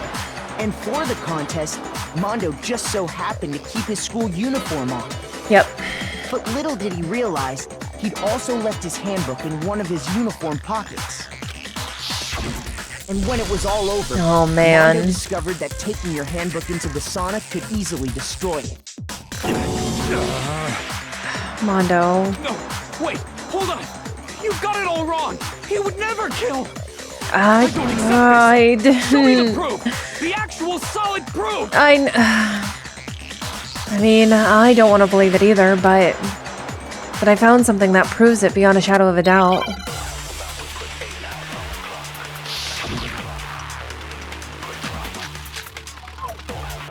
Broken handbook? The EU card reader. Oh, okay. Let's test Makoto's assertion. If what he says is correct, then Mondo, you broke your own handbook. In other words, if Mondo's handbook is actually broken, And he would have then that used proves that Chihiro's? what Makoto said is right. Well, my goddamn handbook works just fine. It's not. It's broken. See? Look! Makoto was wrong after all! Mondo wouldn't hurt a fly! I mean, I believe in normal circumstances he wouldn't, no, but I'm sure Mondo's handbook broke during the end. Then that will show the handbook Mondo had actually been using as Chihiro. Let's test Makoto's assertion. If what he says is correct, then Mondo, you broke your own handbook. In other words, if Mondo's handbook is actually broken, then that proves that what Makoto said is right. Well, my goddamn handbook works just fine. Oh, it doesn't work fine because it's broken. Shoot! Let's test Makoto's assertion. If what he says is correct, then Mondo, you broke your own handbook. Then that proves that what Makoto said is right. Well, my goddamn handbook works just fine. There we go. We got it. His handbook is broken. Mondo, the handbook you have right now, is it really yours?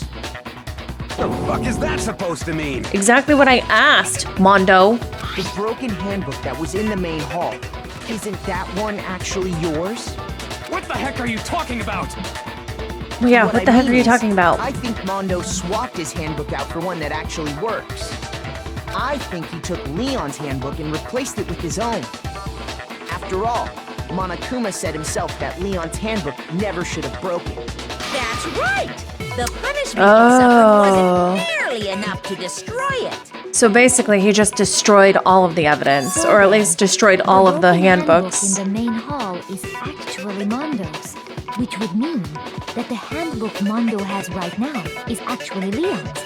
Yes? Oh. But doesn't that violate the school regulation? It does not, because he's not loaning it, he's borrowing it. Well, here's how I look at it. There is a rule about loaning your handbook to another student, but if they're dead, they're not a student. It's kind of a gray area, I admit. But no worries. If anything, it just makes things more interesting. As such, I decree that exchanging handbooks with a corpse is not a violation of the rules. Well, Mondo, if I'm wrong about this, you're welcome to say so. I'm happy to admit I made a mistake, but... Son of a bitch. Oh, that's not a defense, Mondo. What's wrong, bro? Come on, tell him he's wrong. Taka. You are wrong. You have to be wrong. I'm so sorry, Taka. Everything you just said is wrong. You made it all up. Okay, then why don't we look back on this case one more time from the beginning? Sure. That way, everything will become clear, and we'll all see if I was right or wrong. Yep. Closing. Okay. Alright, so Chihiro grabbed it, met Celeste, said, oh, haha, JK, I'm gonna go to somebody, and then left. Oh, wait, is that right? Oh, no, she saw this, and then left. This is the...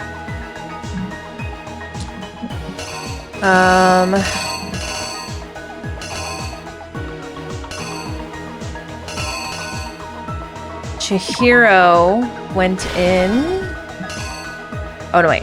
Here, Chihiro went there. In. Ran into Mondo.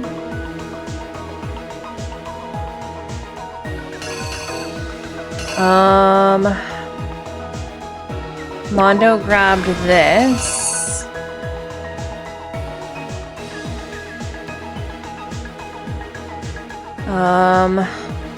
What is that?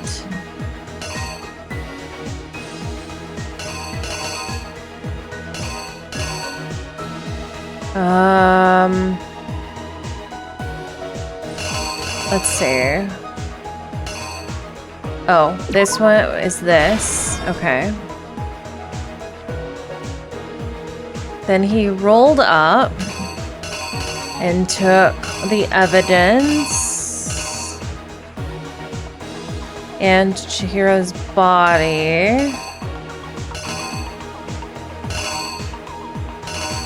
Let's see.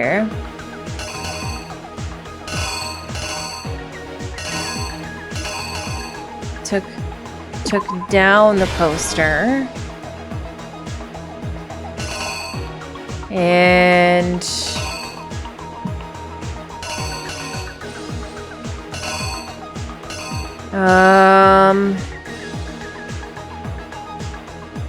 ooh, this is the only one I'm not gonna know of. Okay, went into the girls.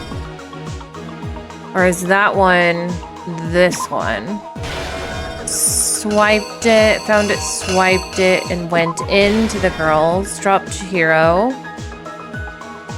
Swapped the scene, and then Byakuya comes in like a creep with his tie. Ties up. Makes a bloodlust. Then Mondo goes to the sauna, destroys the evidence.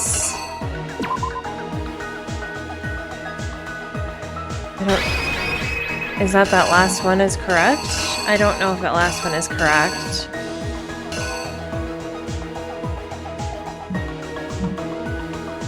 Okay. There's a few that I'm not sure of at the very beginning.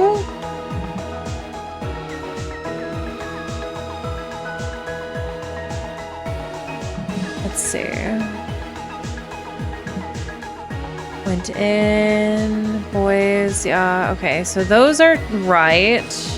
This one I'm not entirely sure, but I think is correct. The Mondo got, yeah. That blood splatter, yes. Swapped. Took down the thing, went to the girls' room. Opened the door, laid Chihiro down. Byakuya with his weird creepiness. Okay, let's take a look and see if we did it. You! First, let's take a look back to before the incident. Okay. Last night, Celeste saw Chihiro in the warehouse, correct? Correct. At the time, she was apparently stuffing something into a duffel bag. Yes. Okay, that one's correct. That something was a blue tracksuit. Yes. You can confirm this, right, Celeste?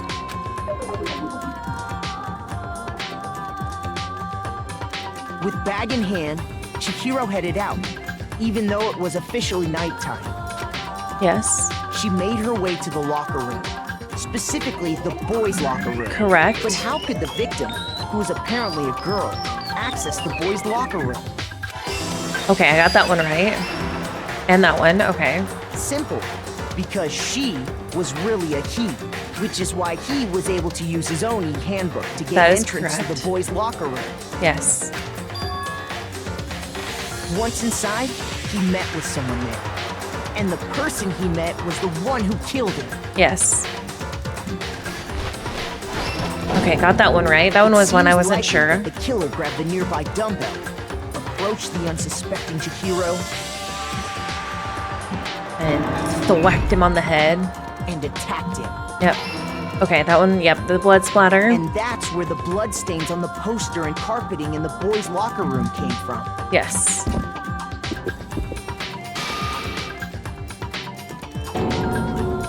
All right. It was likely in the heat of the moment. The body was arranged, but the murder itself felt unplanned. Why did he do it? Okay, that one was correct. That was one that I was not sure of. And hide the act. Then, removing the bloody poster. Okay, so far so good. Okay, so far so good. And finally carrying the corpse. These are some of the ones that I was definitely not sure about. A girl's handbook was necessary to get into the locker room, of course. But this alone doesn't prove that the killer was necessarily a girl. After all, Sayaka and Junko's handbooks had been placed in the main hall. Oh, that might be to the sauna. Oh, crap. Using one of those, a boy could get into the girls' locker room without much problem. Oh, yeah. Okay, I didn't lay out my reasoning. Okay. Okay. So, again, we go to... Let's see. This is the tracksuit. Then this one was the into the boys' locker room. And then it was this one. And this one. Okay. Take down the poster. Go into the girls' room. Okay, and then, okay, so this one was the one that I did wrong. Go in. Is it hang up the poster? Must be this one. To arrange everything. Then Byakuya comes in being creepy as hell. With his this. And his bloodlust. Okay, this one is this one. And then I believe it's this one. Oh no, nope, it's this. And then this, I bet. The killer is. All right, let's try that. First, let's. Yes. Last night, Celeste saw Chihiro in the warehouse, correct? At the time, she was apparently stuffing something into a duffel bag. Yes. That something was a blue tracksuit. You can confirm this, right, Celeste?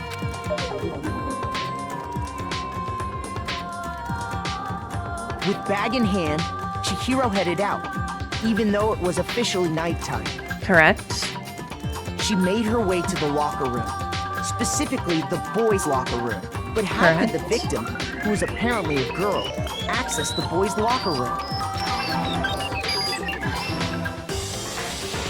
Simple, because she was really a he, which is why he was able to use his own e-handbook to gain entrance to the boys' locker room. Okay, we got that. Once inside, he met with someone there. Yep. Okay, that was the one that killed him. It seems likely that the killer grabbed the nearby dumbbell, approached the unsuspecting Chihiro, whacked him over the head, like I said. Yep. This was not a crime of passion. Where the bloodstains on the poster and carpeting in the boys' locker room came from. Man, the one person Chihiro trusted enough with his secret. It was likely in the That's so sad. The body was arranged, but the murder itself felt unplanned. Right. That one's correct. Which is why the killer hurried to try and hide the act. First, pulling up the bloodstained carpet. Then, removing the bloody poster. I don't think they tried to hide it. I think they just... part of me feels like the corpse into the girls' he locker room. wanted to, like... A girl's handbook was necessary to get into the locker keep room. Chihiro's, secret. But this alone doesn't prove that the killer and was didn't think that necessarily anybody a was girl. gonna search the body. After all, Sayaka and Junko's I think I got handbooks had this been wrong placed again. in the main hall. Using one of those, a boy could get into the girls' locker room without much problem. Oh, I got it right. Okay, good. And that's exactly how the killer did it. With the carpet and the poster they brought with them, they got to work. All right. They changed the layout of the boys' and girls' locker room in what you might call a crime scene switch. And Byakuya came in being creepy. But no. Byakuya discovered the body and decided to intervene in the situation. Yeah, and almost get us killed.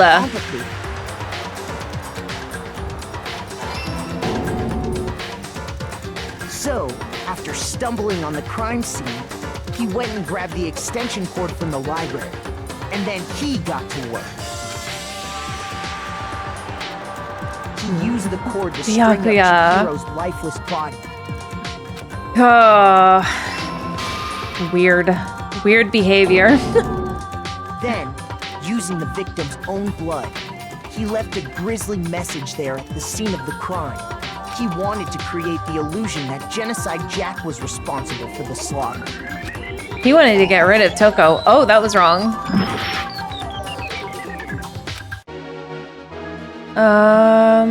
Okay. Well, then it must be that one.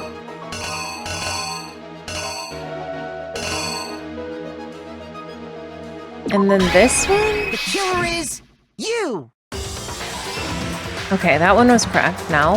And around the same time that Byakuya was putting together this facade, the killer, having already disposed of Chihiro's bag and other belongings, arrived at the sauna.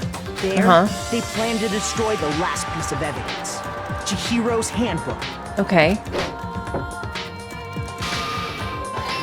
Okay, I got that one right. And just as the killer expected, the steamy sauna was enough to ruin the electronic gadget.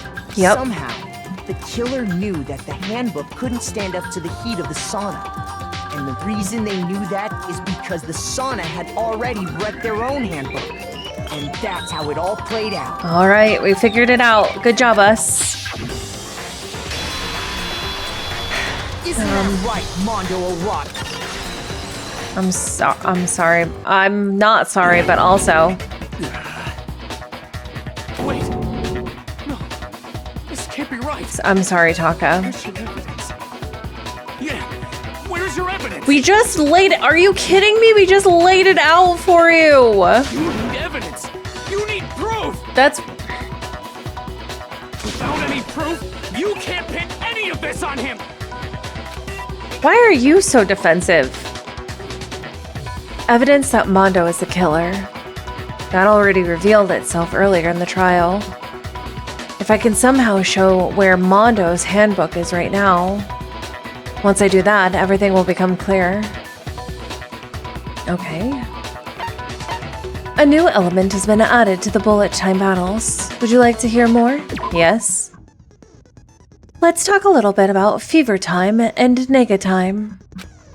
During the bullet battles, if you press the space key, fever time will activate and the tempo will be forced to its max.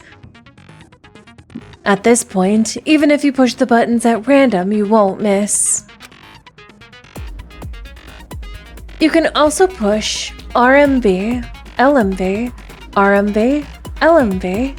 However, you want to destroy the opponent's verbal assault.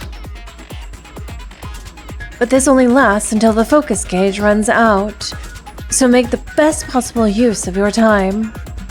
Of course, it won't be fair if only you got to access the special time, right? So we've also prepared something called nega time that your opponent can use. If the opponent activates nega time during the battle bullet time, your tempo marker will disappear, making it quite a bit tougher to hit the buttons in rhythm. If you were to activate fever time at this point, no, never mind. I'm sure nothing would happen. I don't know what I was worried about. I'm definitely not going to do that then. Surprisingly, if your action difficulty is set to gentle, the opponent won't use nega time. Well then, good luck and have fun. Okay, well we know we're not on gentle because the white noise popped up, so. Show me some evidence. You're wrong. I won't listen. I refute you. False. Show me some evidence. I won't listen. False. Let's see if I can keep up. I'm gonna try and get. Use the vote. Show me some evidence. You're wrong. Ah, I'm getting it. Oh no, I missed it. You. False. Show me some evidence. I'm not gonna use. I won't listen. False. You're corrupt. Did I? Show me some evidence. I got it. I got it. I should have probably used the focus time because it probably would have helped, but. If my thinking so far is right, Mondo must have replaced his broken handbook with Leon's. Okay, right. In which case, we can just check each of our handbooks right now. True. Once we do that, We don't gotta do that. Oh, he's just. Huh? Yeah. Mondo. I did it. I killed him. Mondo just. B-A-B-B-A-A. Okay. C. Oh, man. Alright, well, I got an A total. Got 78 Monokuma coins. Bro, what are you saying? Taka, I'm so sorry, Taka. I got no choice, man. After hearing all that, I gotta just give up. Go ahead, Monokuma. Get it over with. Ask for the goddamn verdict. Roger that. Wait! Hold on! No waiting, no holding on. Time for the moment we've all been waiting for. Grab your lever and give it a yank! Oh, man. As the blackened this time around. Will you make the right choice or the dreadfully wrong one? I want to know why he did it, What's though. it gonna be? What's it gonna be?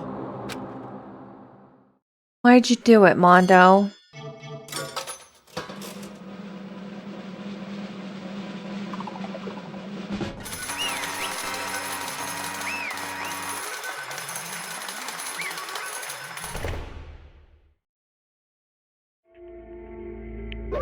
What? Uh-oh. This time it looks like you got it right again. Yes, it is so. The blackened that killed Chihiro Fujisaki was...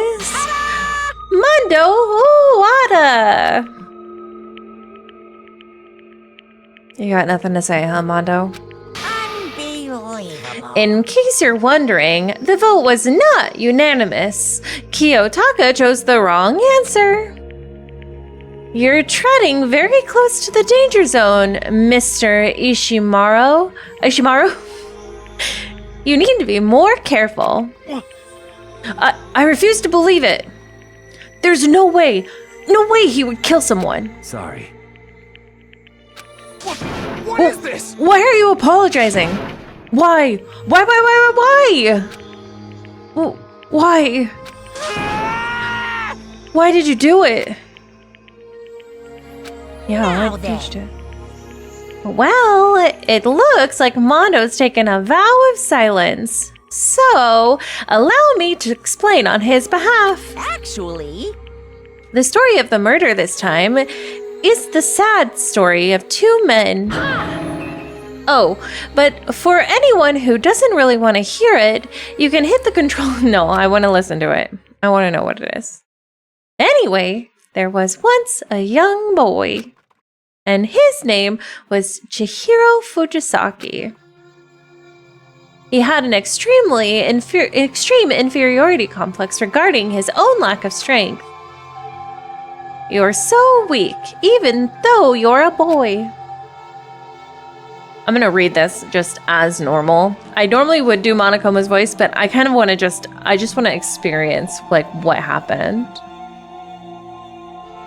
He'd heard things like as long as he could remember and he couldn't overcome his weakness. On the contrary, he tried to hide and bury himself further and further into that weakness. To take on a fragile form of a petite young girl, he had chosen that as his way out.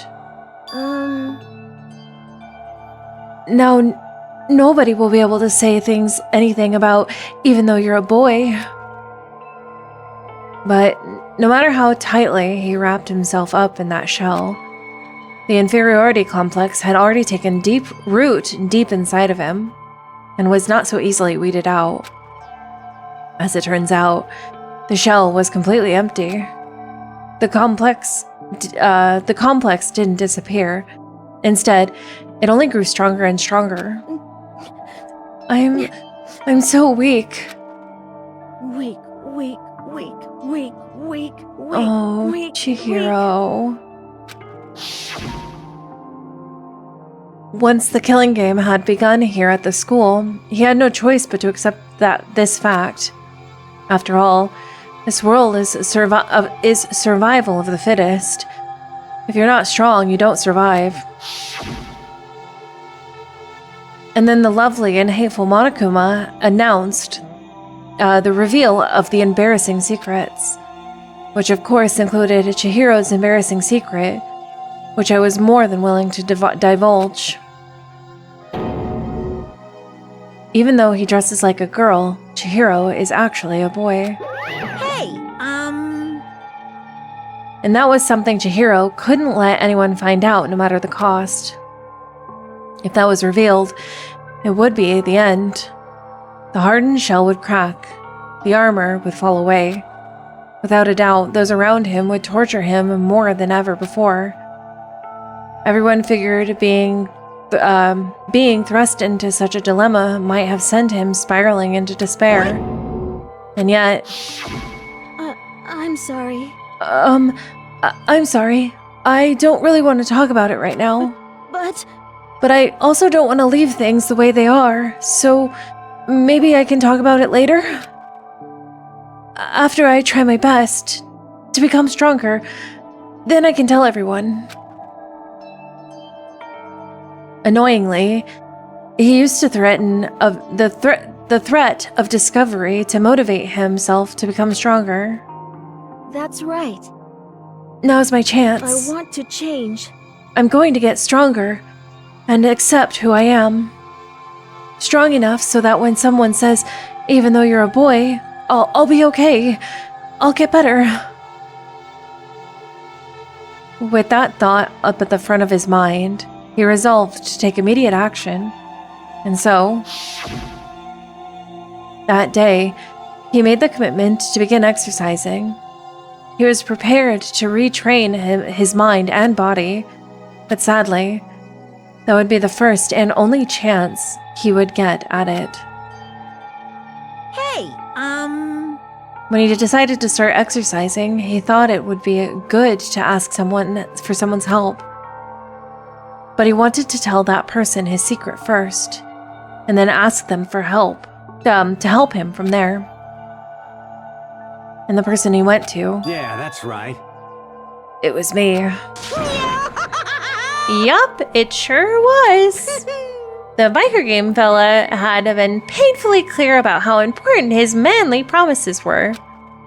So Chihiro probably figured that even if he confided in Mondo, his honor would make him keep the secret.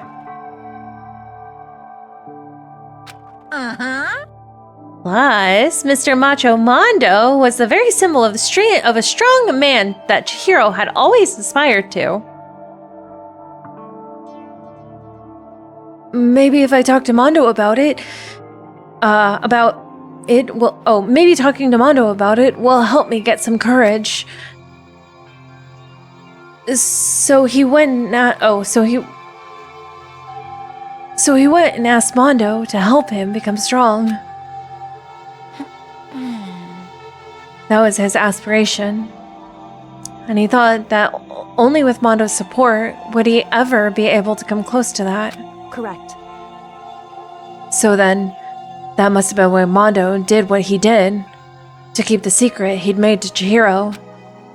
Huh? Did what he did? Oh, you mean that's why Mondo carried Chihiro from the boys' locker room to the girls' locker room? Indeed. Yes, that's exactly what I meant. Wasn't that to cover up what he'd done? Certainly. That could have been part of it, but I don't think it was the main reason. The real purpose was to keep the promise between men he'd made to Chihiro. But how does moving the body keep a secret? Because if everyone knew he'd been killed in the boys' locker room, then everyone would have been arguing about how she got into the boys' locker room, right? Once that started up, at least a few of us would have immediately begun to suspect his identity. So, he tried to protect Chihiro's secret by putting him in the girls' locker room and stealing his handbook, see? Then, Mondo did all of that to keep the promise he'd made to Chihiro, who he'd also killed. Oh man, Mondo, why? Why would he do that? The more I hear you talk, the more I don't understand. I mean, you guys trusted each other, right? So why? Why did you do it? Because no matter what, I didn't want anyone to know. I knew it. So that was the trigger. That's what triggered it after all. The probability of having your embarrassing memories and secrets exposed. What is this? That's impossible. Nothing could have been that bad. Something he didn't want anyone to know, even if it meant killing someone? You're wrong! It's impossible. Don't make me repeat myself. How many times must I repeat myself? To judge others by your own standards is the height of folly. Even if you can't comprehend it, he obviously can. That's all there is to it. Well, while we're on the subject, why don't I tell you? That embarrassing memory? The secret he didn't want anyone to know. Hey, You know what Mondo did? He killed his own brother. Oh.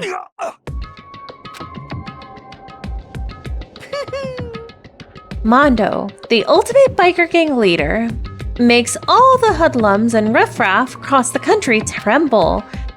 But the only reason he had the chance to join the gang in the first place was because of a certain someone. Mondo's older brother's name was Daya Awada. Mondo had nothing but respect for him. It was because of Daya that Mondo even got a motorcycle. Mondo's brother was his only family growing up. He was the only one Mondo could trust or respect. He wanted to measure up to his big brother, so he imitated him in everything he did. Mondo was the epitome of the starry-eyed kid brother. Meanwhile, the charismatic older brother had put together a local motorcycle gang. And before anyone knew it, it had grown into the biggest biker gang in the country. Daya, the older brother, number one in the gang, and his number two, his younger brother, Mondo. In the beginning, everything was peaches and gravy. That's okay. But when Mondo started to think about how he would have to take over the gang from his brother someday, his brother's greatness, his reputation, began to gnaw on Mondo's very soul. The kid's gonna grow up taking over for Daya, huh? Daya created this gang with his bare hands. Mondo's just along for the ride. Can someone like that really be our leader? All that'll do is make the gang look bad. Almost every day, Mondo heard the gossip and whispers of the other members of the gang, which is why... I gotta get stronger. Stronger than Daya. Just one time. No matter what, I gotta win. Don't fuck with me. I don't care what it takes. I gotta come out on top. And on that night of his amazing brother's retirement ceremony, Mondo challenged him to a street race. But during the race, tragedy struck. The kid brother pushed ahead with reckless abandon, eager for victory, and dashed into oncoming traffic. But suddenly...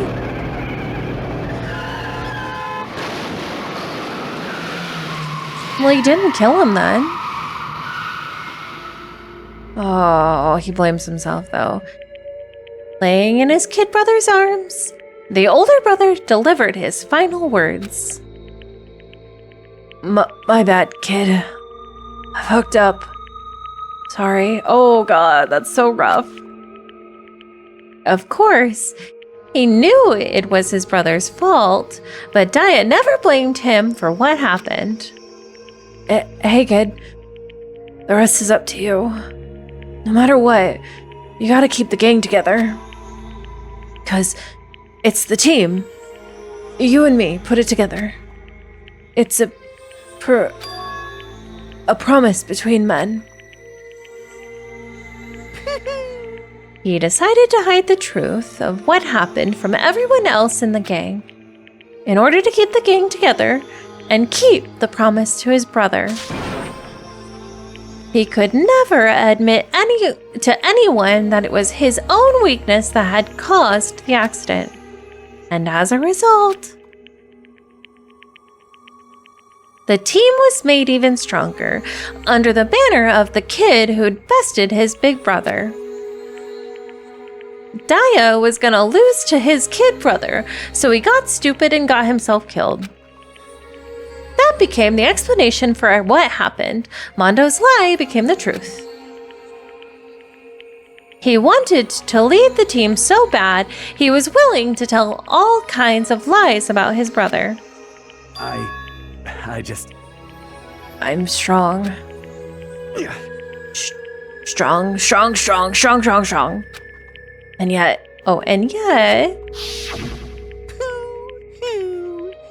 as soon as our killing game began, he realized no matter how tough he pretended to be, he was just another weakling that could die in an instant. And then the hateful Monokuma announced the reveal of the embarrassing secrets. At that point, it was clear I would have no problem shedding light on his secret. Mondo killed his older brother. No matter what, I couldn't let the other gang members find out. If that happened, everything would have been ruined.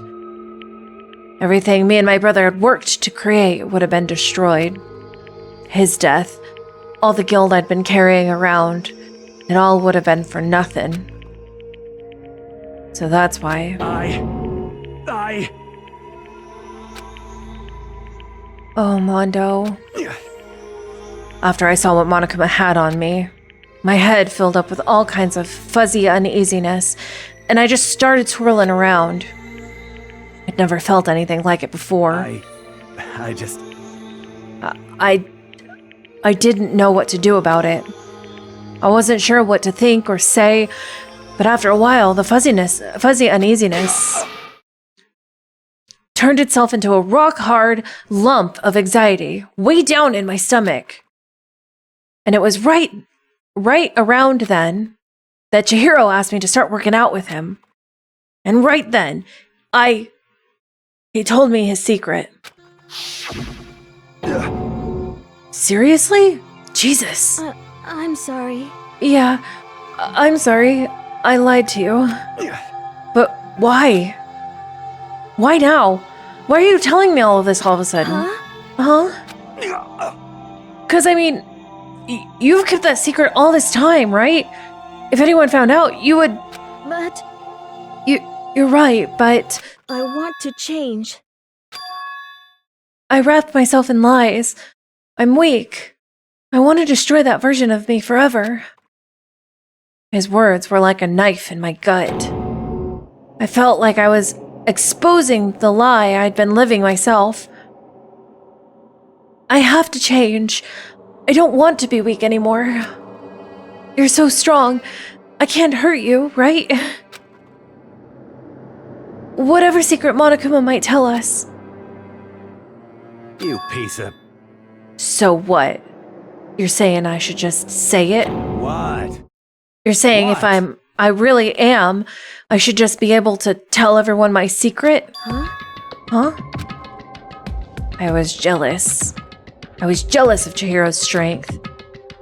He had the strength to face his own weakness, to try to overcome it. It was the kind of strength I'd never had, so I was jealous of him. And that jealousy broke me. What? Are you making fun of me? I'm strong. Are you fucking with me right now? No! I'm not making fun of you. You really are strong, Mondo. I felt like I could hear something starting to creak. Something inside my head. What did he want me to do? What was I supposed to do? Was I supposed to just sit back, let my secret get revealed and ruin everything? What's wrong? Damn you! Why did you have to tell me all that? Are you trying to rub my failure in my face? I just wanted to... No, I just really admire you. I admire your strength. Yeah, that's right. I am strong. I am strong. Strong.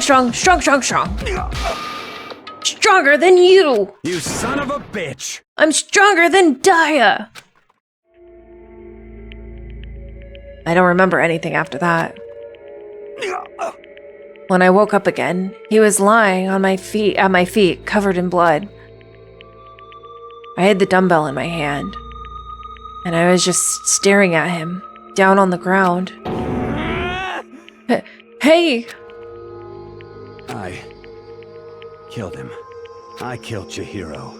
Even after all this time, I'm still just as weak as I've always been. Oh, man. And thanks to that, I did something I can never take back. Mondo, oh Mondo. He was normally so aggressive, so angry. He hid that weak side away from everyone. That was his secret. A weakness like that lived in the heart like his, and it turned him cold-blooded. God damn it.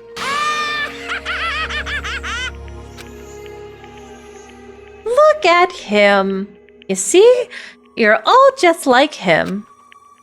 For a secret from the past, for a memory. For that, he killed another living human being in cold blood. He couldn't cut free of his regrets from the outside world.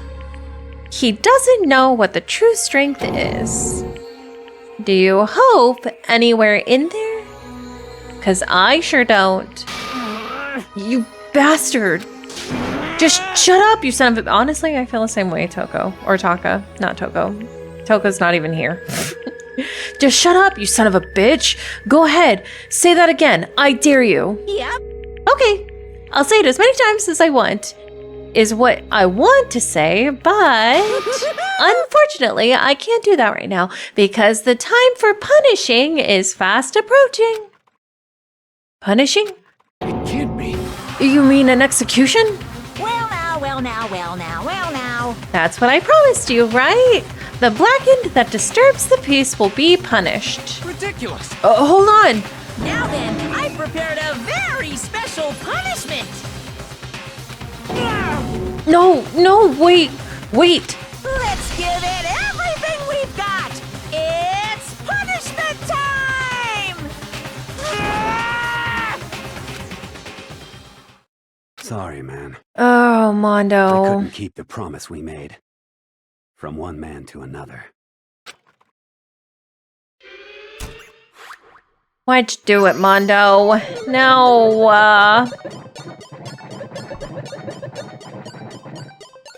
Alright, what's Mondo's punishment?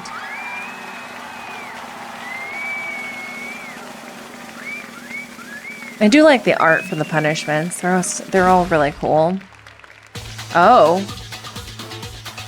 On a bike. Oh my god, the hair on Monokuma. Oh, he's taking him into a death cage. Okay, interesting. The cage of death. This is really cool so far.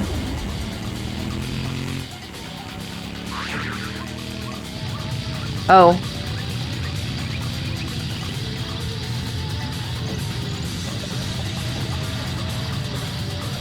What did... He's just... Oh. It's...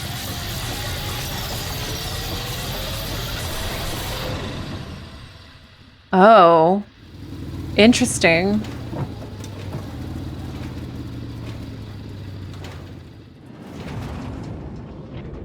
Oh, that's wild. Oh, that is wild.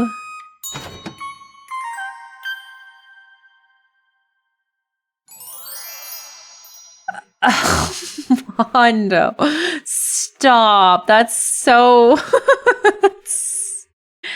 Oh my god.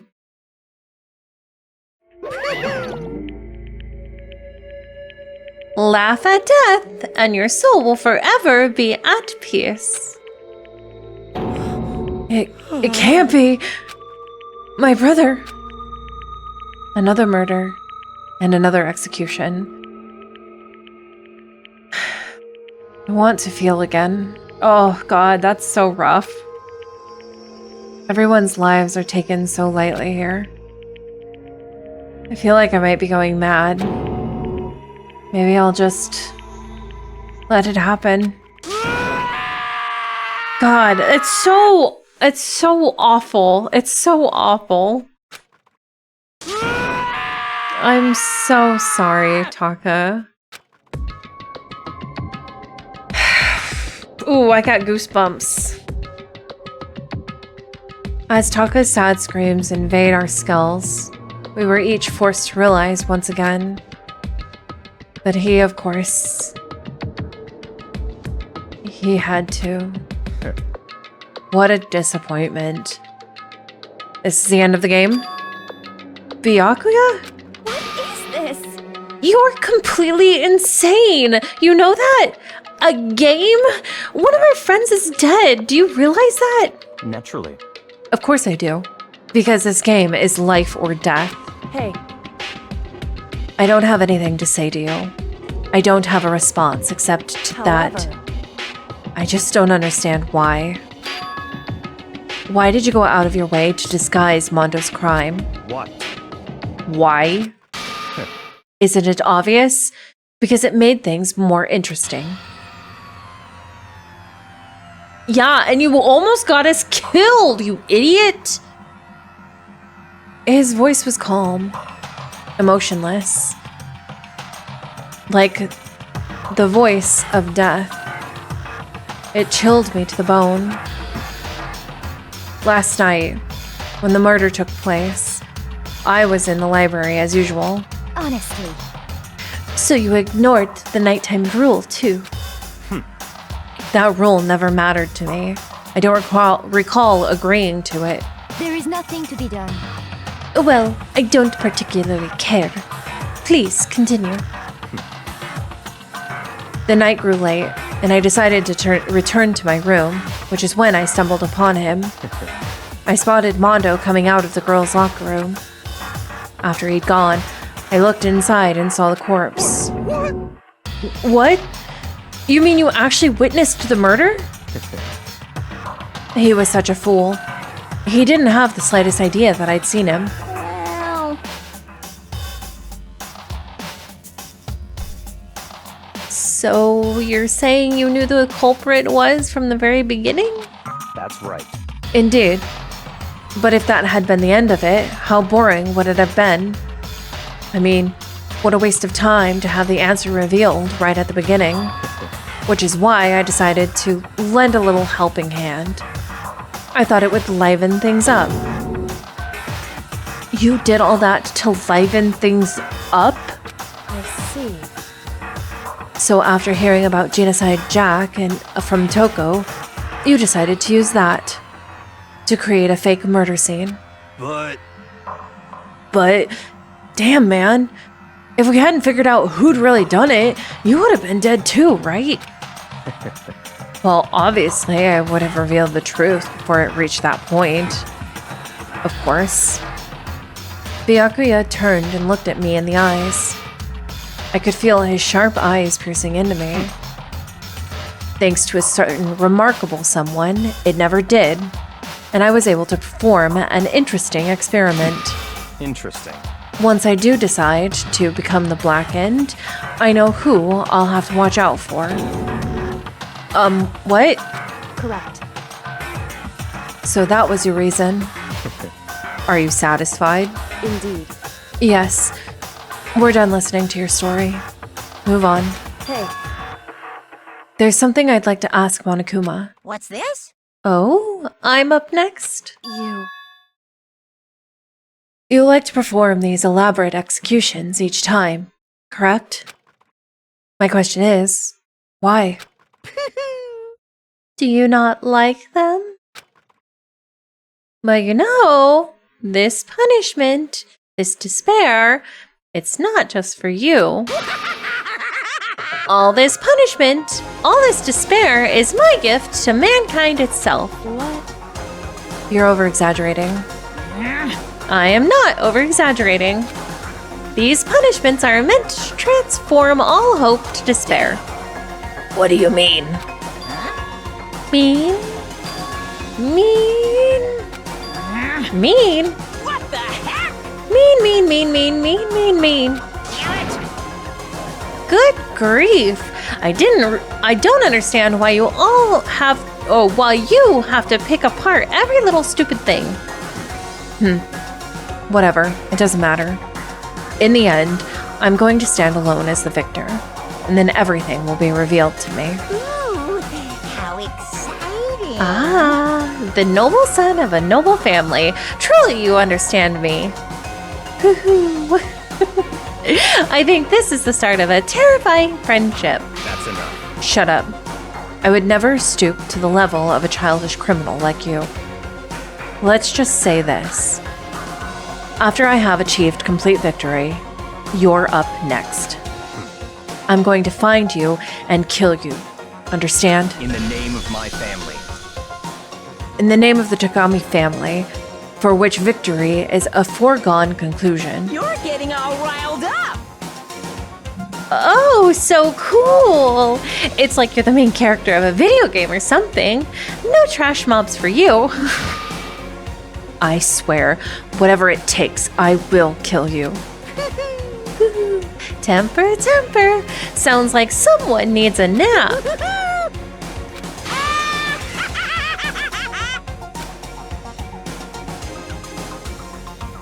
Monokuma's laughter pealed across the courtroom, and the curtain closed on the case of Chihiro and Mondo. But I knew that wasn't the end. The killing game would still continue, because the mastermind wouldn't let it end. For those of us who were still alive, our worst fears and despair kept on multiplying. It was the kind of despair that felt like a blind puppy in hell had more of a future than us. All of our courage, all of our effort, our friendship. It felt like it was amounted to nothing at all. It was honestly the worst kind of despair. Oh, what's this? Well, anyway, like I was saying, this is a pretty good spot. Yeah, a really good spot. Who are you talking to? Anyway, isn't it amazing how that girl went and killed someone before things even had a chance to get boring?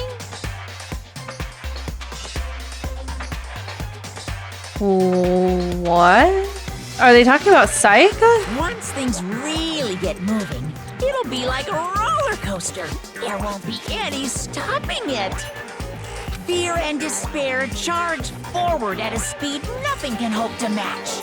But I must admit, I'm disappointed. I can't tell what's behind him. Is that the pool? I went to all the pain and effort of What is making you all part of this? the group, and you couldn't play your part. You do remember you were supposed to make the first move, right? Well, no biggie. Who? Nothing we can do about it now. So just do your best to What make things is more exciting happening? from now on, okay? After all, that's what everyone wants to see. There's one thing I'd like to speak to you about. As long as you don't want to know my measurements, fire away. Who is it? The 16th high school student, I mean. Ooh. There is 16. My, you really took me by surprise. Who there. are you? I know I said you could ask anything, but super denied, ultra denied. Oh my god. Denied. Because Demonic denied, oh man. that's my ace in the hole. And nobody'd be dumb enough to reveal that, right? No matter how close they were to their friends. Oh, what is that? What? Boy's Life of Despair, Chapter 2. The end. Only 10 students remain. To be continued. Received a crazy diamond present. All right. And that's where we'll end it. This is a very long episode. The challenges are a little bit harder this time. I think I have to pay a little bit more attention to what they're saying. Definitely with the added, what do they call them? The other ones. We gotta take the other ones. So I think it's only gonna get harder from here. So we gotta make sure we're ready for things. And it looks like things have gotten a little more interesting. So hopefully we'll find out more next time. Oh, and the next floor should open, so we should get the next floor, the 3rd floor. So we'll see what happens. But until then, thank you all so much for watching. I hope that you guys have a wonderful weekend, and I will see you guys in the next timeline. Bye, guys.